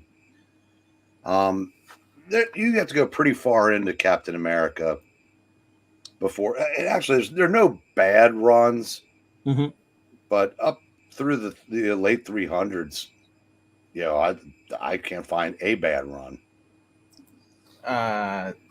What's up? I was gonna say, because I was talking about that artist Dave Hoover, the guy who worked on Starman. Okay. Who passed away, and I realized that he actually wrote, or not write, but he actually drew, illustrated for Captain America from 425 to like 440, 443 or so. That's, and Mark Grunwald was on that. And I was like, dude, like, I didn't realize the guy passed away. I looked it up, like it was 2011. He must have died of a heart attack or something like that. It's 156. Still, because I was reading Crisis on Infinite Earths. No, Crisis. Crimson, Crisis, the Kryptonite Crisis, right? Yeah, Kryptonite Crisis. Yeah, Crimson Kryptonite. Zack Spacey 3K word. Yeah, so basically, in order to read it, you have to read the Starman tie-in, and that's why I've never really read Starman before. I know you really. So I looked at the interior and all that stuff. I was like, this guy is was very talented. The way he drew women, though, I was like, holy crap! There's no way he would have been still working in the next few years at DC. Definitely more so on Captain America because the inking was a lot lighter on Cap than it was on Starman. But no, the way he was drawing Supergirl, because the guy loved doing pinups of the DC girls, as the way he drew Diamondback in Captain America. Holy crud! That Bloodstone. It was Bloodstone, not Bloodline. Bloodline was X-Men. Bloodstone was really good. But that at the time, the artist was Ron Lim on that storyline. Is that who was? Yeah. Well, I'm standing by what I say, though. Great storyline. Oh yeah, that's Fighting Chance. Super Patriot Games was the first one he was on. Yeah, what was the girl's name? Fighting American or something? Or Free Spirit. Free Spirit. Yeah. And like I said, could have just been Tight Tunic. Yeah, now I got a question: did that character become like the American Dream then? No. She draws a Captain America with a long blonde hair. No, I'm sure that might have been where they got the. Jim is saying, I'd love to see some of the Cap run around the time he shot one of the Flag Smashers men. But Yeah, so basically, I posted it in the group that there was one section where she says like apparently somebody wanted her to use her looks, you know, and so he's like, I'm thankful for like helping me get the power stuff, but I'm not gonna be help you in your anti-male schemes. I was like, damn, like literally that's it just kind of threw me off because like I can't believe she even said anything like anything anti-male in a story like where a woman says that. That's just I thought it was a misprint at first, but no, it's the 90s, and she was against anti, or I guess anti-male rhetoric and stuff. Well, you have to remember, up until All New, All Different, comics were a boys' hobby that women were welcome in, but it was up to them to assimilate. It was All New, All Different when they kicked the straight boys out of the hobby. Yeah, like I said though, it's like all these artists that like Ed Benes, I can't believe Jim Valent's even back. He must be hardcore liberal or something like that in order to even get out work doing a cover. But a lot of these guys who basically used to draw the women looking like women, they don't want them. No, there's not necessarily, about Valent being a hardcore liberal. There are some conservative or conservative-leaning people that do get to do stuff at DC. But you remember what Chuck Dixon said? What pissed them off about him was he was too punctual. Well, yeah, he got his stuff done. I'm sure there's more to it than that. And maybe an exception for him. But yeah, I said Bill Willingham gets work. Dan Jurgens gets work, and they do let some of the people, maybe not as many as Marvel these days, but I wonder if these people realize that Jim Valent is doing Tarot, all those Tarot books. Yeah, that's what he left Catwoman for. That's how long ago that was. No, he's still don't. I'm surprised. I wonder if they even because remember, why would they want this guy? He promotes toxic masculinity. Why is he drawing women looking all like a sex object? He's objectifying women. It doesn't make sense. The editors just searched out famous 90s artists and then just took him. I was just going to say, they don't like Liefeld. Yeah, because Liefeld actually cares about his fans. DC's latest post that's getting hammered. Like they're like, DC loves the 90s and it has new Teen Titans instead of Young Justice. Like the teen from the 80s instead of the 90s team. Yeah, I heard they're doing a new Teen Titans book. No, they're not doing it. Like DC made a post. Like DC loves the 90s, and it's just modern Harley Quinn, the Harley Quinn show, Teen Titans from the 80s, and Birds of Prey with. No, but they are. My point is they're doing another Titans comic though. They're gonna start doing a new one. Kat, you do have to get a chuckle out of the DC 90s covers coming out at the same time. Megan Fitzmartin has designed an entire miniseries trashing the fans of that era. LK, I don't have to read. I'm just saying right back, that's what they look at when they saw a woman with like gigantic orb boobs, it's like, and hardly wearing any skin. They don't like that. The feminists do not like that. They do not want the guys to be looking objectifying women. Yeah, and it's like they're writing. They draw women for lesbians that don't like pretty women. Look at Captain Marvel. She used to have like she used to have your legs. It's plastic. Not Captain Marvel, but Miss Marvel. Look at how they turned her into basically a nun. They covered her up. They have no choice there. But no, even before that, though, even before the original, go back to the original look. She had the red, suit on, and then she had like the swimsuits, in here she had the bare legs. That wasn't. They were red leotards. She never had bare legs. You talking about Kamala Khan? No, not Kamala Khan. The original, Carol Danvers. Oh, okay. The original Ms. Marvel. Yeah. Okay. Original Miss Marvel had. Yeah. No, she was a skin fest up until the time Kelly Sue DeConnick changed it all. Yeah. But no, you can hardly say though when she got the blacks, basically the Brian Azzarello in 2005. That Brian version Reed. got Brian Reed. That version was they amped the sexiness Right. up like crazy. Yeah. And like I said, but even the original version, they don't even want that. You know, before they ramped up the sexuality and ramped up her human characteristics, and it was a fantastic series. They turned her into Marcy from Weird Children. The way she dresses out. Oh, it's just like I said, and that's why I know this series is going to go to issue 51. Then it's going to be relaunched, but they'll be able to say it was better than that sexist, misogynist version from 2005. I hope it goes 100. I hope it goes up to 200. Yeah, what are you talking about? It's not going to happen because Captain one thing Marvel. Marvel can't help themselves. They have to relaunch. They'd love to have already relaunched it, but this is personal. This is another take that male gaze thing coming. What's it even on right now? It's 47, I think. I wonder if they even listed it though. I think they announced 52 already.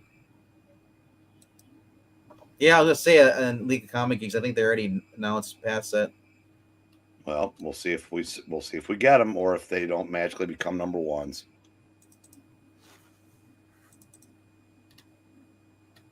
Hopefully. Anybody still read that? Still read what? Captain Marvel. I know none of us do. 2019 to the present. I mean, I've read one. I read the annual Yeah. because a friend of Joe's wrote it, and it was good. Okay. And she's actually the new writer on Thor.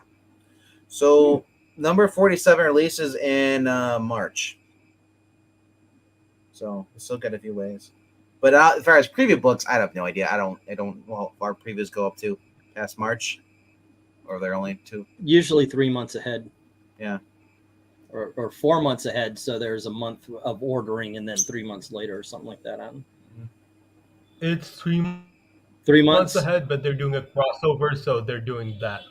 Oh yeah, I saw an article. The Avengers to have their biggest event yet, and I'm like, it wasn't the last one the biggest event yet, and the one before that, the one before that. Oh, and then Disney announced their 16th first gay character lead in a movie. Oh yeah. Oh, that was the other thing. That Strange Worlds bombed. Apparently, it flopped. Yep, it did not do well. 18 million in 5 days. And they're both saying they were supposed to do between 30 and 40 million, and only did 18 million. Well, they kind of forgot to promote it, and then that's excuse though. It was promoted before that. I saw it everywhere myself. Also, where? On YouTube, I watch a lot of sports on channels owned by ABC, and you get their shit promoted constantly. I didn't see anything. I don't think it's on YouTube job. But I saw it on Hulu. Yeah. I saw it on Peacock. I saw it on YouTube. It was everywhere to me. I remember when I first saw that poster, it invoked like Journey into Mystery and Strange World or Strange Adventures and stuff like that. I was really excited for it until I saw the preview and I was like, oh, okay, yeah. Right. It was like it was almost like they were advertising something different, and then when I saw the movie, I realized it was exactly the same. So, I mean, just to give you an example, I said watching sports on because games on ESPN, blah blah. I saw so many commercials for WandaVision, Captain America and the Winter Soldier. I'm sorry, Captain America and what is it? Falcon the Snowman. That one. Yeah, Loki, all of it. I mean, constantly, but really nothing for Strange World. And they usually promote the hell out of their in-house stuff. Yeah, they do. Okay, stop reading Captain Marvel because the site was getting too many pop-up ads. I was worried about getting malware viruses. Yeah. I guess. Now, my question is obviously you're reading it pirated. What was the comment section like? Was it people bitching about it being bad? There's a comment section to the pirate site? A lot of those have, they have comment sections on the bottom below. If you go at the end of the book, the very last page, and scroll down, like there's comments. Usually, well, it depends if it's popular or not. If it's not popular, no one's gonna comment. But if it's like a book like that's really current right now, you'll see it. And I laugh because I said like, there might be one person who like, oh, I really love this, and then it'd be like 19 people are like, sucks. This is the worst thing ever. And then some books where they're so bad, they're so woke. You see where the point where they're like, the one guy comes like, oh, look at this. It's like, oh, you must be one of those MCU boys, you know. No, yeah. just like, anytime you say something bad, right? Yeah. I think it's funny that no matter what you're talking about, there's always this is the worst film I've ever seen in my life, or this is the worst. Like, dude, go watch another movie, okay? Because obviously this is the only movie you've ever seen. I've seen that, and I kind of roll my eyes up. Since the 90s, I've noticed this. Well, this is the worst movie I've ever seen. Then you saw this and freaking Casablanca, and that's all. It's like, to be fair, there's a thing called being a prisoner of the moment. Yeah. That's why the great play you saw in a game was the greatest play you've ever seen, until you have time to think about it. You go, yeah, that actually wasn't, but it's the right now effect. If you're on the internet, you've had time to process, I think, between the time you see something and you get on the internet. This is the best live stream ever. Tell that to all the idiots that lost their livelihoods because of shit. So, like I said, I've browsed once in a while. There you go. This is the truest statement ever told. So yeah, and then you've only seen it's also you've only seen one live stream, which means it's also the worst. Yes. Well, I'm assuming. No, but I am assuming he's only ever seen a live stream of me and then of modern day JSG. So, anyhow, go on ahead, man. It's as far as Pirate Sites, I know. I read online, yes, I do, but I also buy the physical books.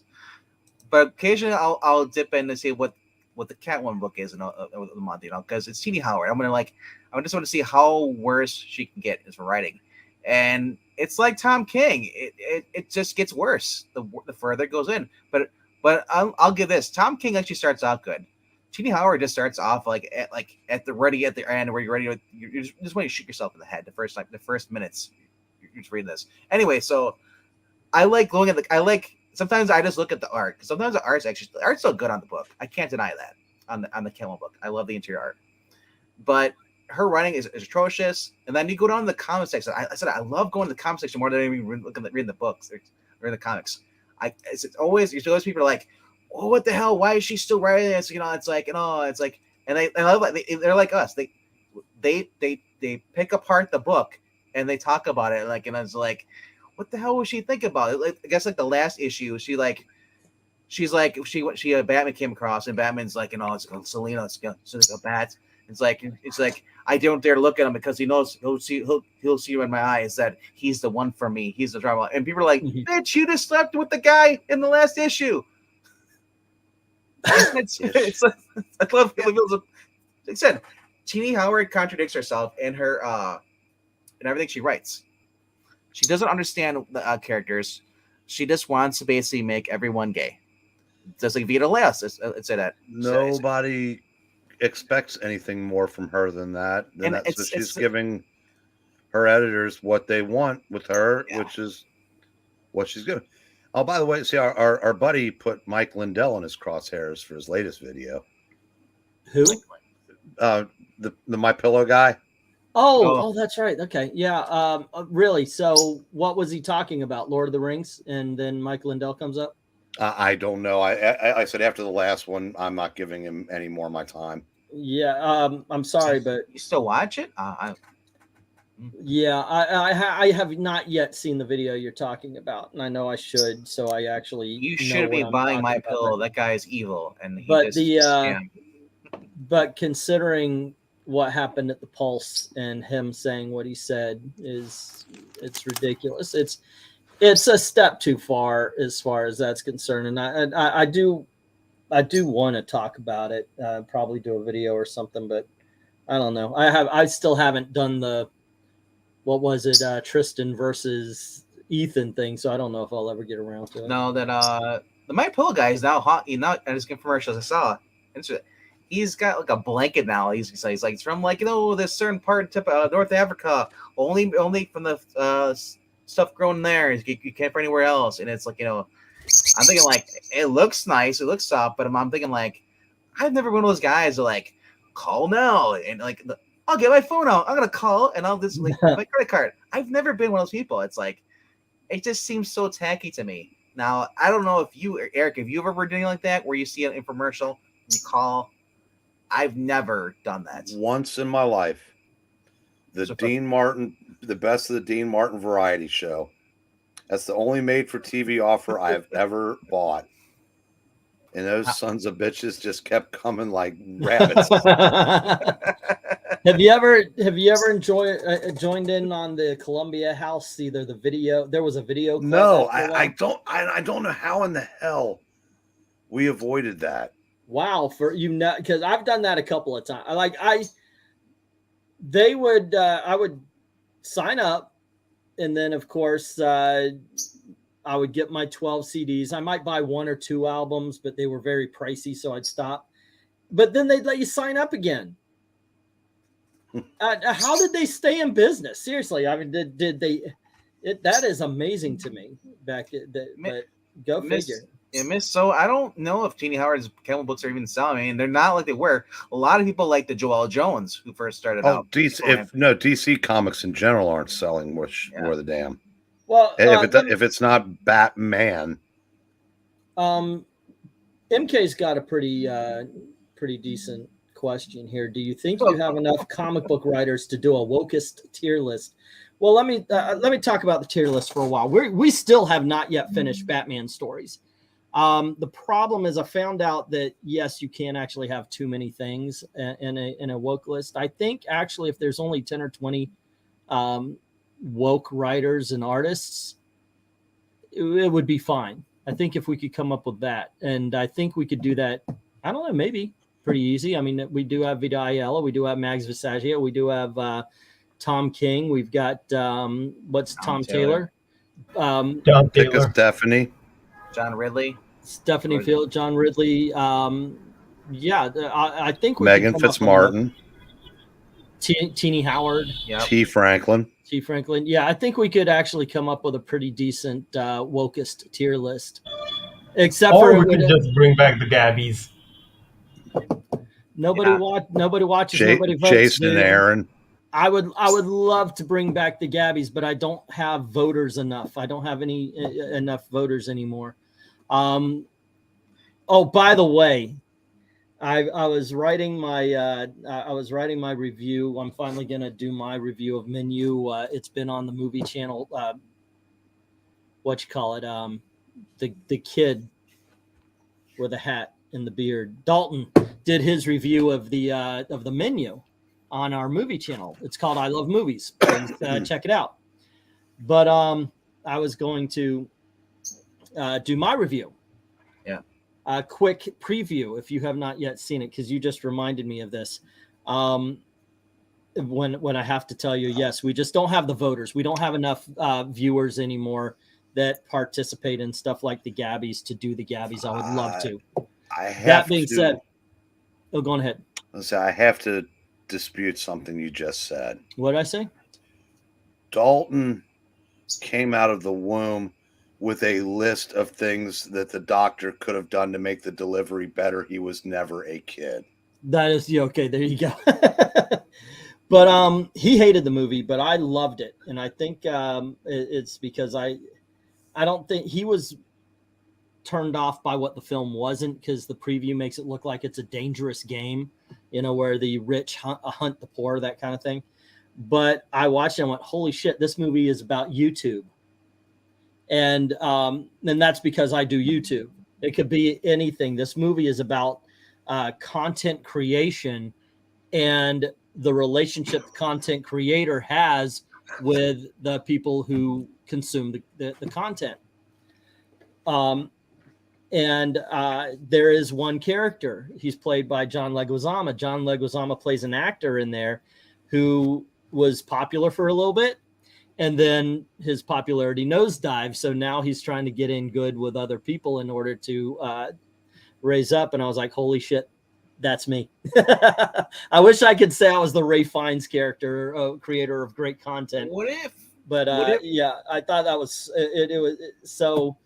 There is so much of this movie I want to talk about. I think it's great, but I'll do it before you do that. Read Black Cat's latest comment. Black Cat, time to rebrand and relaunch as the vehemently incompetent trash artisans year-end annual live awards. So we've got T.A. Vita. Y. Vita Ayala. Oh, vehemently the Vitas. Which you could. How about you switch it up this year? I mean, that gets a golf clap. So, you know, normally you do the Gabbies, we do the nominees, and then you have people would vote on it in a thing. You know, what if you did it as a tier list? You know, we got the nominees, and then you put them on a tier list, and then we did a tier list stream, and whoever's here. For this, it would be a tier list TEAR. Right. The way I could see it working is if we did it, but I would I would pick the nominees. I think there's too many steps, too many hoops for people to follow to jump through. Because I used to always get more nominees than I did votes for the nominees. So I think if the nominees were picked and then brought up, they would be more likely to get. But there you go. The Vita tiers. Yeah. So Leguizamo played himself. Basically, yeah. Good movie though. The Menu is a good movie. Yeah. The thing is, Columbia House allowed you to get some music for free up front. It was for a penny, 12 albums for a penny. I had for a while when TV series on DVD and VHS were becoming popular, I joined Columbia House, and I actually paid them every month to get the entirety of the Monkees series. But the thing is they sent a video cassette with only 2 or 3 episodes, and it was $25 every freaking VHS, and yeah, that was pricey. Now, of course, I went out and I bought the entire season 1 and season 3 for like $50, so that was pretty cool. Season 1 through 3, I meant to say. My nominee almost never made it to the voting ballots, much less get the win, says Maranya. Changed my mind. John Leguizamo's best role was Violator. Spawn. Never saw Spawn, so yeah, it's definitely he was a fat guy. It was definitely the most John Leguizamo. I think, however, his best acting job, in all honesty, was to Wong Fu. Thanks for everything, Julie Newmar. I think he just freaking killed in that movie. I also like him in John Wick because he gets to be one of those guys that talks about how scary John Wick is without saying John Wick's a scary motherfucker. When the Russian kids bring in John Wick's car, and the look of fear and anger on his face as he's going, "Where'd you get that car?" It's almost like he didn't ask where you got that car. He was telling him, "You just fucked up." And the conversation with, because he ends up hitting the kid, and the conversation with the dad. He's like, "Why did you strike my son?" He says he stole John Wick's car, and the way it was just like, I love that whole scene with him. Let's see. MK, to be fair, you didn't publicly say Super Mario should not be white like John did. Wait, what? Oh, that, okay, yeah. All right. John Leguizamo saying, yeah, Super Mario should have. Yeah. James Franco should not be playing a Cuban character. He's not. Okay. Nobody's like, isn't he like Portuguese or something? James Franco has some color in him, kids. And in all honesty, he looks like Castro. So yeah, let him go, man.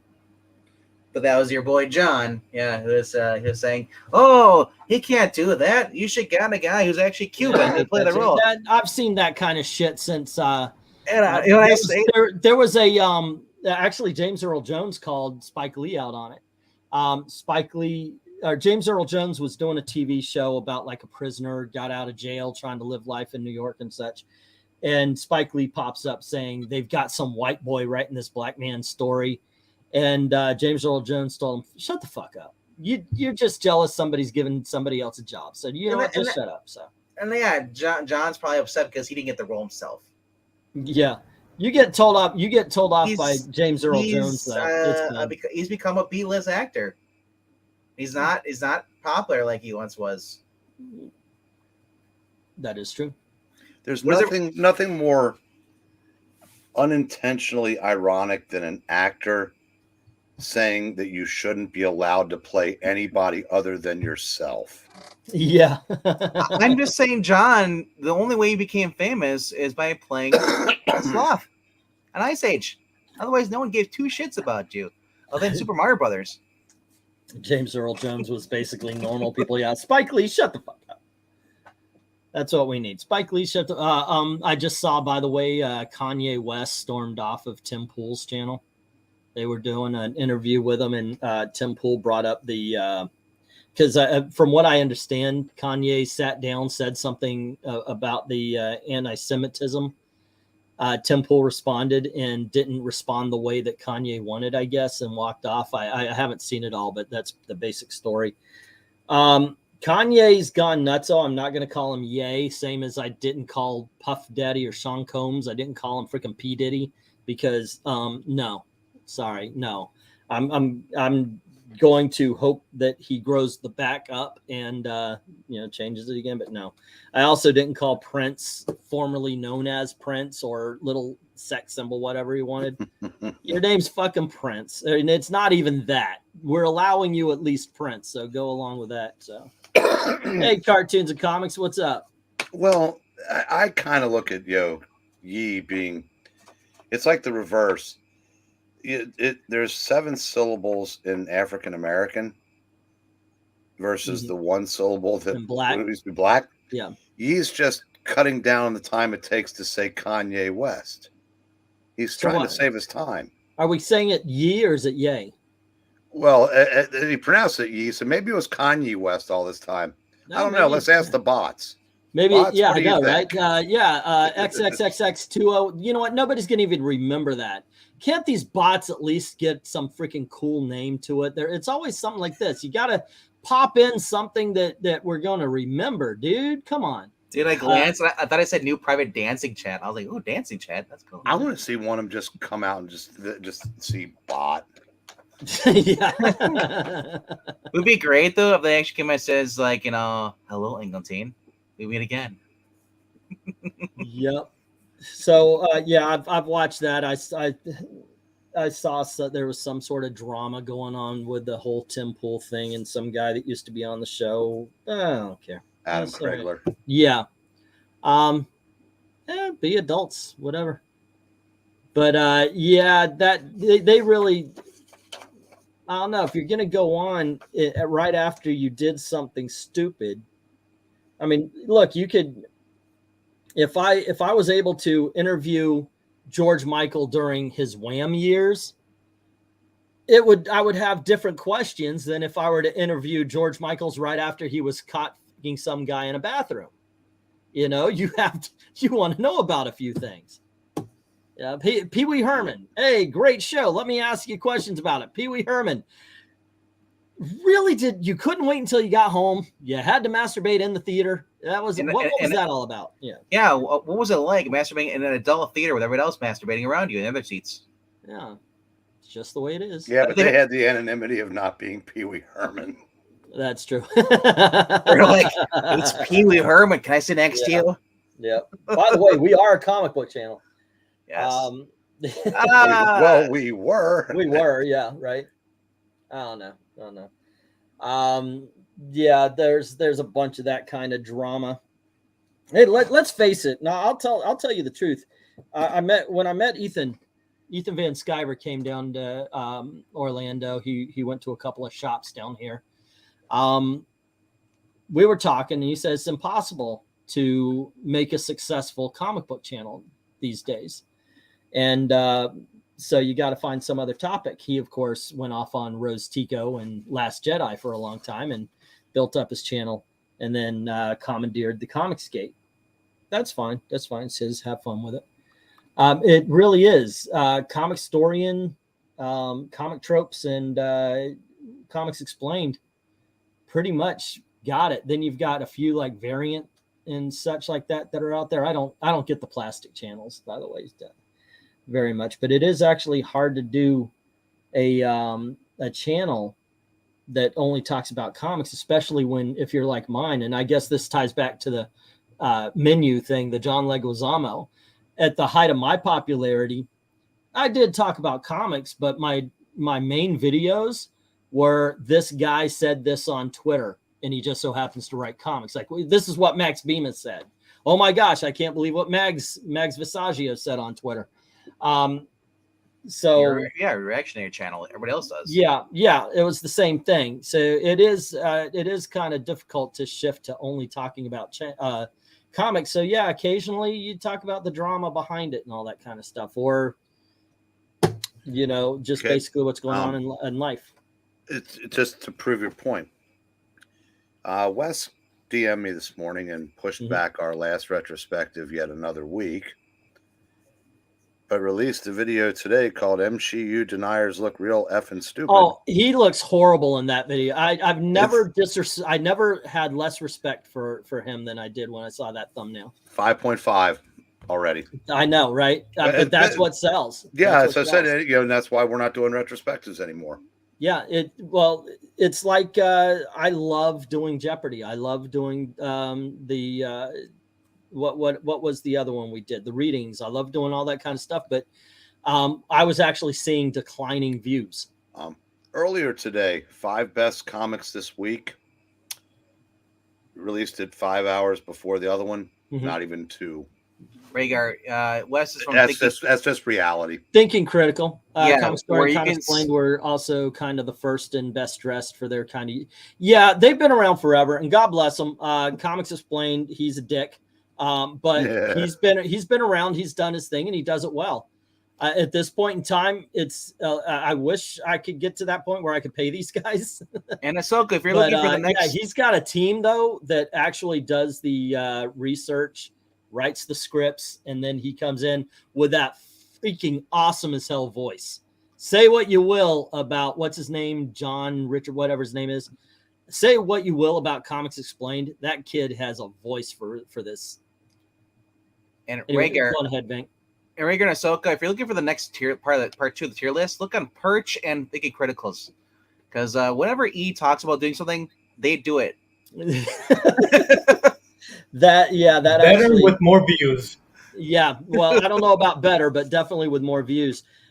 Comic Perch is an anomaly to me. He's by the way, I am fans of both channels. I do watch both channels, but Comic Perch is the epitome of low effort. I think he is the new Richard Meyer, and by that I mean, like, I used to. When I did my videos, I would bring in different media. I'd spend 12 hours a day on making a video, editing it, doing everything. Then here comes Richard Myers, opens a comic book on his lap, and then coughs into a mic for 10 minutes. And it's like, 50,000 views, and I would get 1,000 or 2. And some people say, well, you're just jealous. Yeah, no shit. So what you're saying is you're doing it doing wrong this long time. You should be doing that. But Perch is the same way. He'll slap one picture on it and on his thing and just talk over it. And I like the fact, he does the open-ended questions towards the end. It's like, basically wants you to answer your own questions. Well, the difference between Perch and Wes, this is Wes's job now because he's retired military, so he's trying. This is it for him. Perch has full-time gig. I'm not sure if he's opening a store, but I mean, this is, and he still spits out 3 a day. So that would explain the lack of graphics, because I mean that's like you said, that takes time. The Thinking Critical, Wes, he's low effort too, but I'm not saying. And by the way, I'm not saying this in a bad way. No, I know they're accomplishing things with. And here's why. And here's why I say that. Wes right now mostly is live stream. Even if he's doing a video, he basically puts himself in the center and he talks about what it is. There's no graphics or anything. It's just opinion. There's nothing to that. It's the easiest video in the world to do. And I'm just basically talking myself into it. That's the way I got to do things as well. Also, instead of having Wes copy me, I'll copy them. But yeah, let's go. And it's kind of illuminating. It's kind of reminding me that, dude, you used to do this too. I've been in a funk. Just do it. Just fucking do it. And I've been blocked. Like I have deleted so many freaking videos that I've made. One of the things I mentioned earlier is that I promised I would do a Tristan versus Ethan video. I did.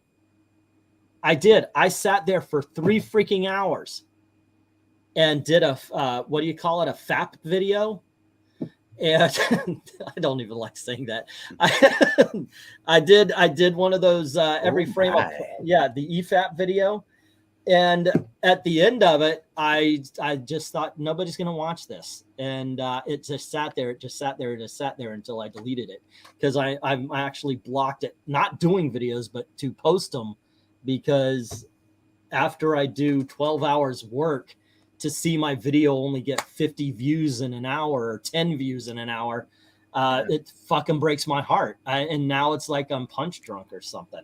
So maybe that's the way it should be. If I have something to talk about, instead of making a video, pop on for 15 minutes on live stream. Well, are you trying to chase trend or just trying to focus on one thing? What do you mean? Trend chase? Like, yeah. Like, well, I would be more likely to do that here. I still want to talk about comics on the other channel. I still like talking about comics and reading comic books and talking about them, even if it's an older book. You know, if I've been touting the out of Shazam, you know, this is a great, so why not talk about it? I got all these comic books. Why am I said the same thing to you. You literally said, I am going to start reading Iron Man and start with issue 1 and go through. Why are you not reviewing them after? You know, it's the same thing with you. You should be, me too. After I get done, it's not something I want to do.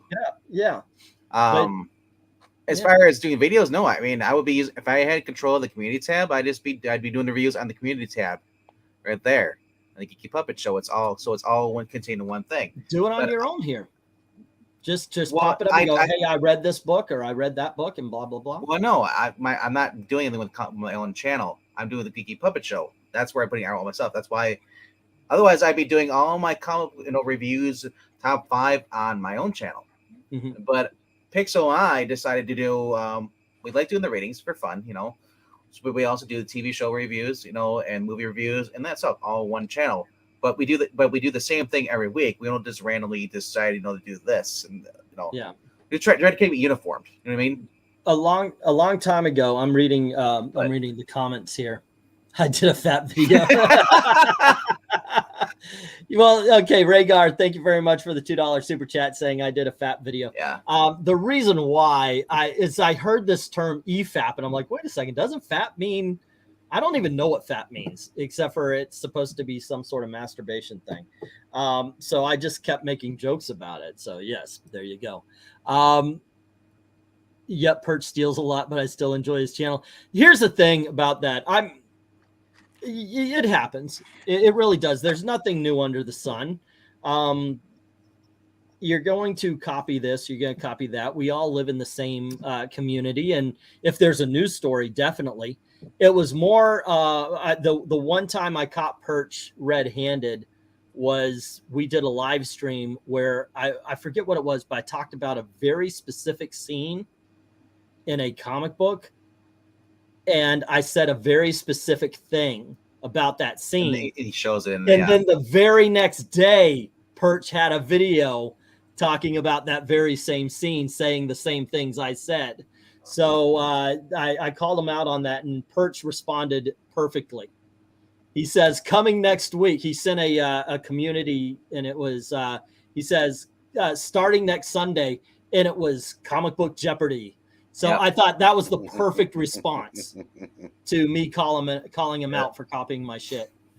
Yeah. Mind you, once again, I am a fan of the two.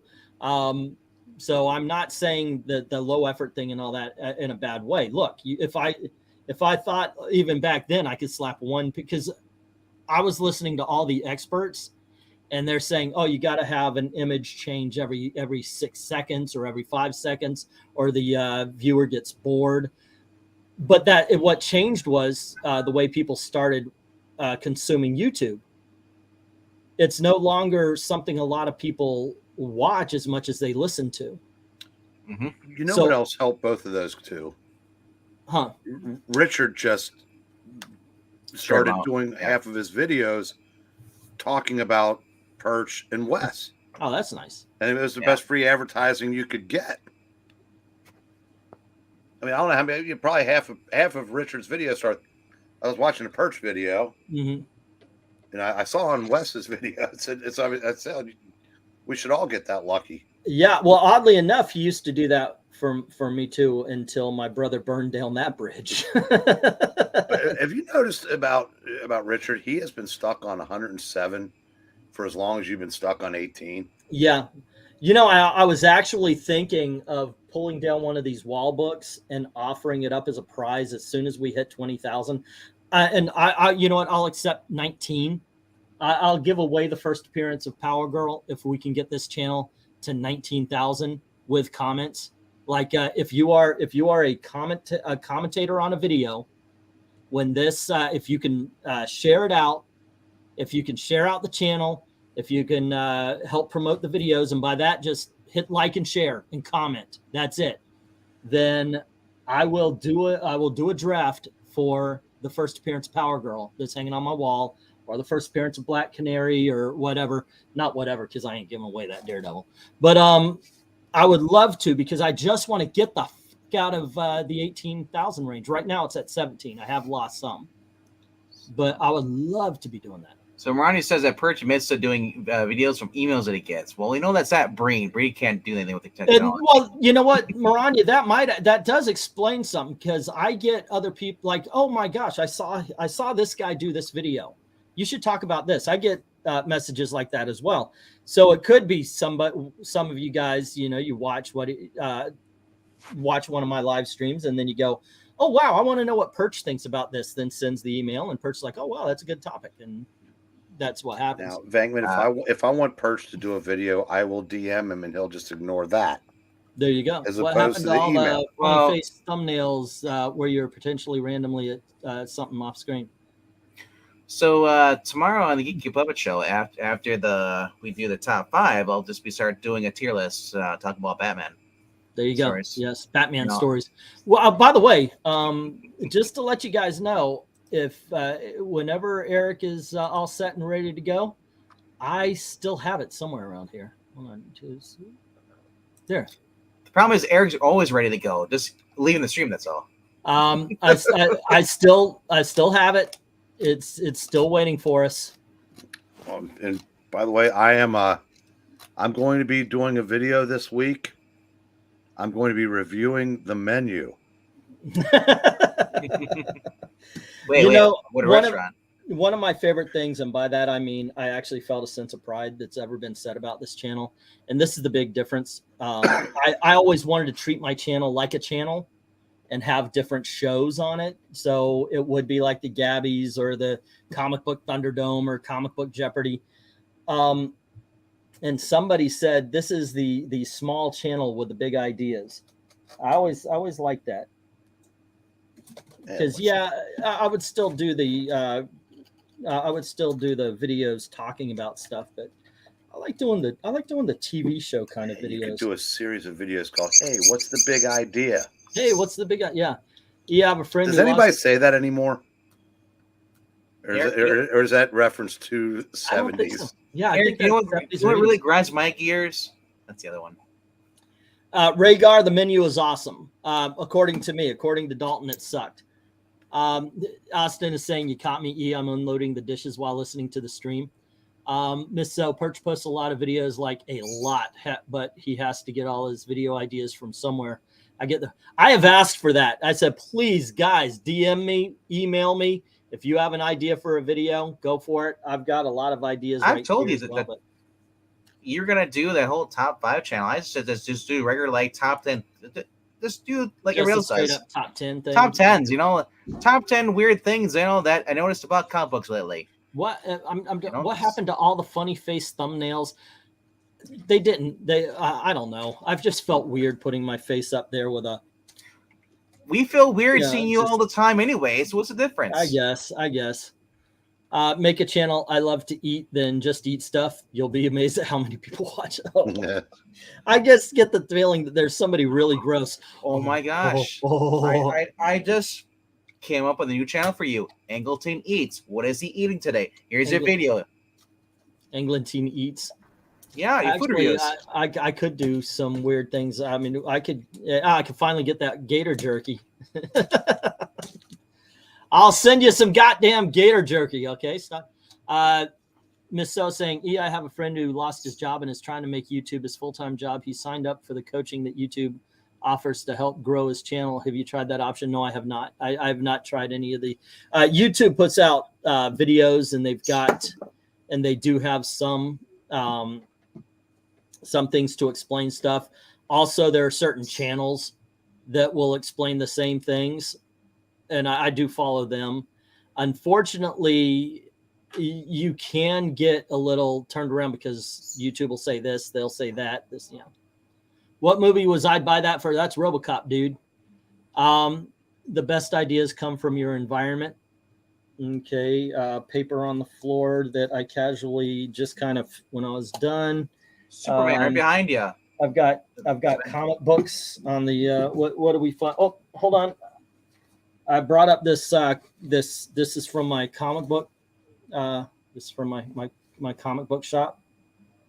There you go, Coliseum of Comics, and it's got here you go. This is the idea, guys. I'll start reading Green Mile. There you go. This is the box set. Here's your idea. Things not to do when you do a comic book channel. Everything he does. Yeah, just two things. No, but seriously, I changed my channel, but yeah. You could talk about literally right behind you. It's all about your environment. The Supergirl cover right above you. That fits our live stream right here. Things that you wish that they were still around in comic books today. There's your subject. You could give tutorials on how you can get 2-hour-plus live streams. It's like the Seinfeld of live streams. It really is. I love mean, mine is the funny apparently, but it's about nothing. I'm more sad and pathetic than funny. I'm definitely not Seinfeld. I'm George Costanza, but yeah, we could go with that. Well, I was going with the live stream about nothing. Oh, okay. Yeah. How to say goodbye for 40 minutes. There you go. Hey, Black Cat. He's clearly forgotten because this has gone a lot longer. Did I start saying goodbye already? Are we in the ending? Maybe that was us hoping. This happened in 1933 when the state penitentiary was still called. He wasn't kidding. No, I'm gonna read the entirety of. Yeah. Okay. Actually, I was thinking about it because I am trying to get a job reading these with Amazon, so I might as well do some practice, right? Okay. So you reading romance novels. The first video I saw of yours was the top 10 videos way. of comic books were better. Insert decade. I still think that's your best videos, says Austin P. Thank you, by the way. England Eats. I like that one. Thank you. You know what? Here's okay. Just I want to let me see if I can't find something here. Yeah, I can see that already. Yeah, he's like, but I don't want to wear the puffy shirt. I don't want to wear the puffy. Serenity now. Let's see. Where was I? I think was I on the 50s? Yeah. I decided another go around of what I was talking about. The what we were talking about. Comic books were better, right? So I did 1940s part 2, and it bombed. I mean, it bombed. I put it on this channel, and in a day, it got 45 views. In a fucking day, 45 views. And like I said, it broke my heart. I put it on the other channel. Same thing in a day, except for it only got 23. So I just kind of backed off on doing those kind of things. And the sad part is that I here, I'll show you. I had it all geared up. Here's 1950s. I had it all geared up.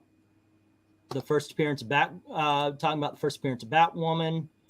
Betty and Veronica get their own series. First appearance of the Bizarro universe. We got the first appearance of Hot Stuff, the Little Devil. We get in the 1950s, the first appearance of the Journey into Mystery comics. Martian Manhunter, Rawhide Kid. Hey. Superman's girlfriend, Lois Lane, starts up. We have Tales of Suspense and Uncle Scrooge getting his own book in the 1950s. So I actually had it all geared up. But when the video got 45 views in 24 hours, it was like, it really does. It breaks my fucking heart. It breaks my fucking heart to work on these things in 24 hours, 45 views.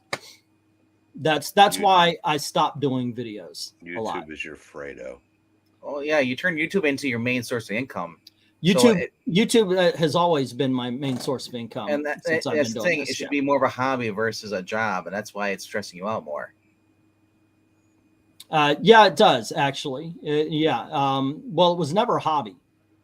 It was never a hobby. It was just like Geeky Puppet Show for me is a hobby for me. Obviously, it's not I'm not trying to make income. I mean, I had side gigs. I worked the gig economy, but this has always been my job. This is what I was working on. And I'm not blaming Gail, but when Gail was gone, I would be on here damn near 24 hours a day, if y'all remember. But the videos were doing. I mean, you'd look at the view counts and everything. It was just, you were also calling out creators. You were right in line before you had the big fight with Comicsgate. Before you had a big fight with that, then that's what killed you, because a lot of those viewers were from there. Yeah, well, according to the guy, around the same time I went up against Ethan Van Sciver, I got mass flagged, and I think War Campaign.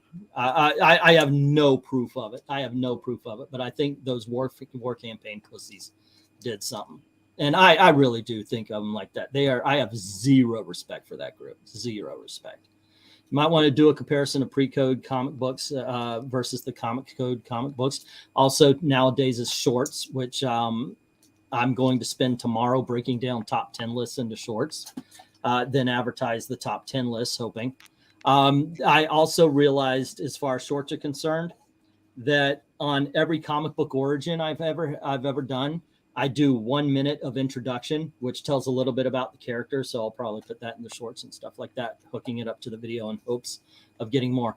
But guys, by all means, please watch the videos. They're pretty damn good. Damn it, you guys, that dang rawhide voice. Hey, yep. Oh no. I'm sorry, it's not our voice. It's all him. It's all Eric. What you should do is most likely on Friday or Thursday, instead of the unboxing, read one of the special big dogs and do a review of the big dog. All right. I mean, I could do both, but yeah, I like the idea. I'm in Hulk. I've got two of them I know are going to be up there. There's going to be so much more. Let me see where it is. Yeah, he's actually got a pair of shorts that says YouTube on them. Oh, only on the ass. Yep. And that's you can see on camera. Yeah, it's like it's my version of Juicy. Let me see. The Amazing Spider-Man number 400, Darkhawk number 2, What If number 27, X-Factor number 1, From Beyond the Unknown 9, 10, 11, and 13, Ms. Marvel number 17, Special Marvel Edition number 11, Star Wars 4, 7, 11, 18, 51, 52, 56, 58, 59, 64, 72, 90, Supergirl number 3, and Superman's Girlfriend Lois Lane number 100 and number 108. All-Star Superman number 1, Amazing Spider-Man 198, Invincible number 0, Midnight Suns still sealed, Moon Knight number 2, 4, and 6 from the 2006, Red Sonja number 16, the Jim Ballant retailer incentive cover, Star Wars number 10, Marvel Fanfare number 1, King Conan number 1, Moon Knight number 1, and Ms. Marvel 2 is coming up. So Yeah, I'll have an unboxing. I could read one of those, and that was for 2 weeks from now. So yeah, a lot of good stuff coming up. Let's see. He's going to do top 10 lists wearing shorts and showing a. I'm always in shorts. Gail, actually, the ones I'm wearing here, they were on the sale table for $1. I only wear shorts when it gets up to 50 in here. Yeah. Oh yeah. Otherwise, our standard is 80. So yeah, between 40 and 50 degrees, I'm wearing shorts because it's just too warm. Shorts are something that you should wear while live streaming. Oh, you mean YouTube shorts? Yes. But yeah, that apparently is the new thing that they're pushing. Well, yeah. So YouTube shorts, like I said, and Perch, don't steal this.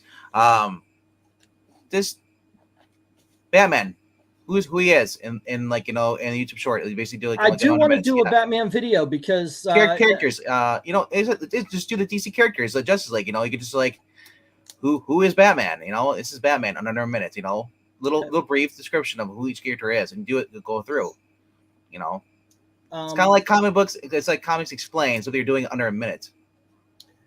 In my Twitter feed, somebody brought up the whole, Batman's responsible for so many deaths because he hasn't killed the Joker, which I've been vehemently against. So I would love to do that again. England Teen, have you ever done a top tier list showing best DC alternative universes? No, haven't. Oh, wait, we did something similar a while back where we did a top 10 Elseworlds that we wanted to see turned into a movie. We did that back in the day, back when we were a little bit more popular. You could do like a 10-minute video talking about the weirdest costumes Batman's worn. That actually could be done. It would have to be the zebra suit, right? He's done a lot. If you go into the 1950s, you're getting some strange ass Batman. Like I said, you can do like the weirdest things, and then just do stuff like that, and you can just show the pictures, talk over, and that's it. By the way, what you're talking about, I've actually done. I'll do it again. Keep redoing it. Just change the name of the title. It's not Batman per se. Hold on here. We've done that with Rogues had different costumes. Miss Marvel. What's going on? I can't share this. Yeah, it's censored. What's going on here? I got a package from JCPenney. Yeah, you got a package from JCPenney. And I got an Elementals trade paperback. There we go. Let's see it. Yes, I did. I found it for like $6, and so why not? Yeah. Okay, $6 scale. Yeah. Yeah, it was only this really was only I know. Okay, so let me see. Video. Oh no, not videos. Home. Okay, I want to be at the home. But what you're talking about, I've done. And let me see if I still have it. What I'm talking about is I see on these channels like Mojo. Here it is. Every Starfire costume and cosplayer ranked. Every Iron Man armor. Every Hulk. Every Storm. Captain Marvel. And what this did was I actually went out. I went and I found every time they changed costume, and then I did this. Now, this is the kind of thing I'm talking about. These are the videos that I would make. Now, these, of course, were at a better point in my popularity. But those are cosplayer, though. No, these are actual comic book costumes, and then at the end, I put the cosplayers. Oh, okay, yeah. But these take days to do because I have to research all the costumes. Then I have to find good pictures of them. And then I've got to figure out what I'm going to say, write that down, and then I rank them. And so a video like this will take probably a day or two to do. Like I said, you could show up pictures and just do it under like 5 minutes, saying like, these are the costumes, here, like, just explain what they are. Just say like, you can in the picture, you can say like, this is from 1940, this is 1950, and say at the end, which one do you like? The comic the least amount of work. The comic book origins, that doesn't take as much. I just find some information to use in the first minute, and then I read the book. but these have had what do you call it? What's that called where the views get less and less? Decreasing sales. Yeah. Diminishing returns. Diminishing returns. Yeah. Thank you. Because right here you get the 1,000, but when you get to the new ones, it's like I think the last two I did only got like 48 and 50 views. Here it is. Your crime is life, your sentence is death. First appearance of judge, death, 86 views. Hasn't even cracked 100. The Scarecrow, 83 views. But hey, here's one that cracked 100. Rise of the Midnight Suns. Yeah. Oh, this one got 260. That's not bad. Kids, I'm headed out. There you go. All righty, you have a good one, man. Take care. You guys have a good rest of the stream. Good night, kids. We'll probably be dropping out a little bit. So yeah, but yeah, they're fun videos. I love doing them. But like I said, I got punch drunk. I mean, the last two videos I did on this channel, not the one with less subs, but on this channel, hasn't even cracked 100 views yet.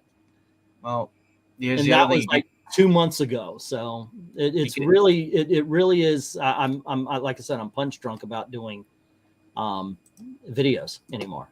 Well, man, my thought would be just gonna conform where every video is pretty much the same theme.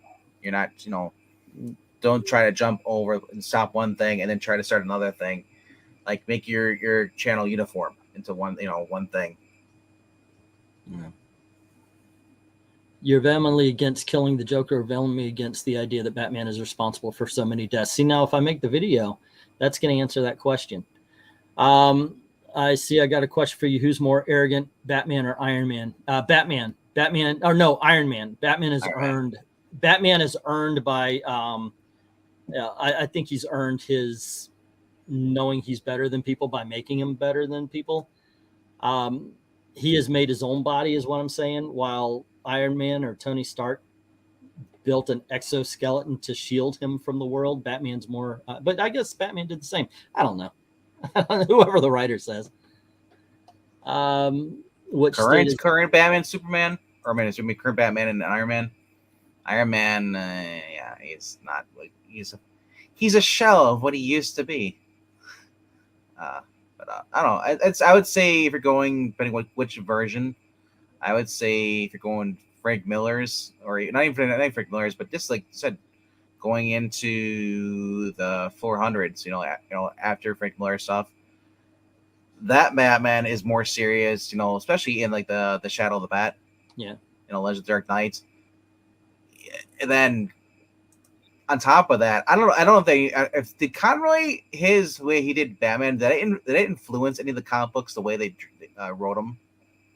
I think with Chuck Dixon, do you think that changed at all, or did Chuck Dixon just ignore that? Didn't want to pay attention to how because Conroy just seemed like he was a much more scarier Batman. It's the way it came off. Yeah, basically when Dini took over, he did a little bit of that, but no, Dixon didn't do that. Let's see. I always like to think Gotham is a Rust Belt city, but I've seen maps showing. I always thought it was in Chicago. I don't like the idea of it in Jersey. It's a me thing. I know Batman v Superman put it in Jersey, but I always thought it was Chicago because it never seemed like Batman. Like it never seemed like Gotham was right next to, because you always, you always see like, oh, Bruce Wayne arrived in Metropolis and he's getting off a plane. So I always thought it was kind of a Chicago, New York. Yeah, New York is more Metropolis. Where, Gotham is a weird mix of Chicago, Jersey, and New York. But Metropolis is damn near obviously New York. I always pictured Metropolis being like New York and Gotham being Chicago. Also because Chicago is far, far, far more corrupt as far as politics and crime and all that kind of stuff than even, New York and such. Like basically back in the day. DC's Earth Zero, or whatever you want to call it, is 20% bigger than our world. So like it has the normal countries and then it has their cities. So like it's sort of mix and match. Yeah, and I remember reading the Helena Bertinelli Huntress, that first thing series, she left Gotham to go to New York. In that now that was post-crisis, so it's like, so obviously they're saying that Gotham's not in New York. So I don't, unless they're saying it's New Jersey, but I remember that at least. So I would never say that Gotham is New York. I mean, I said more. It's more because you look at, it is. If you look at the skyline for Chicago, they do have the skyscraper buildings and all that stuff.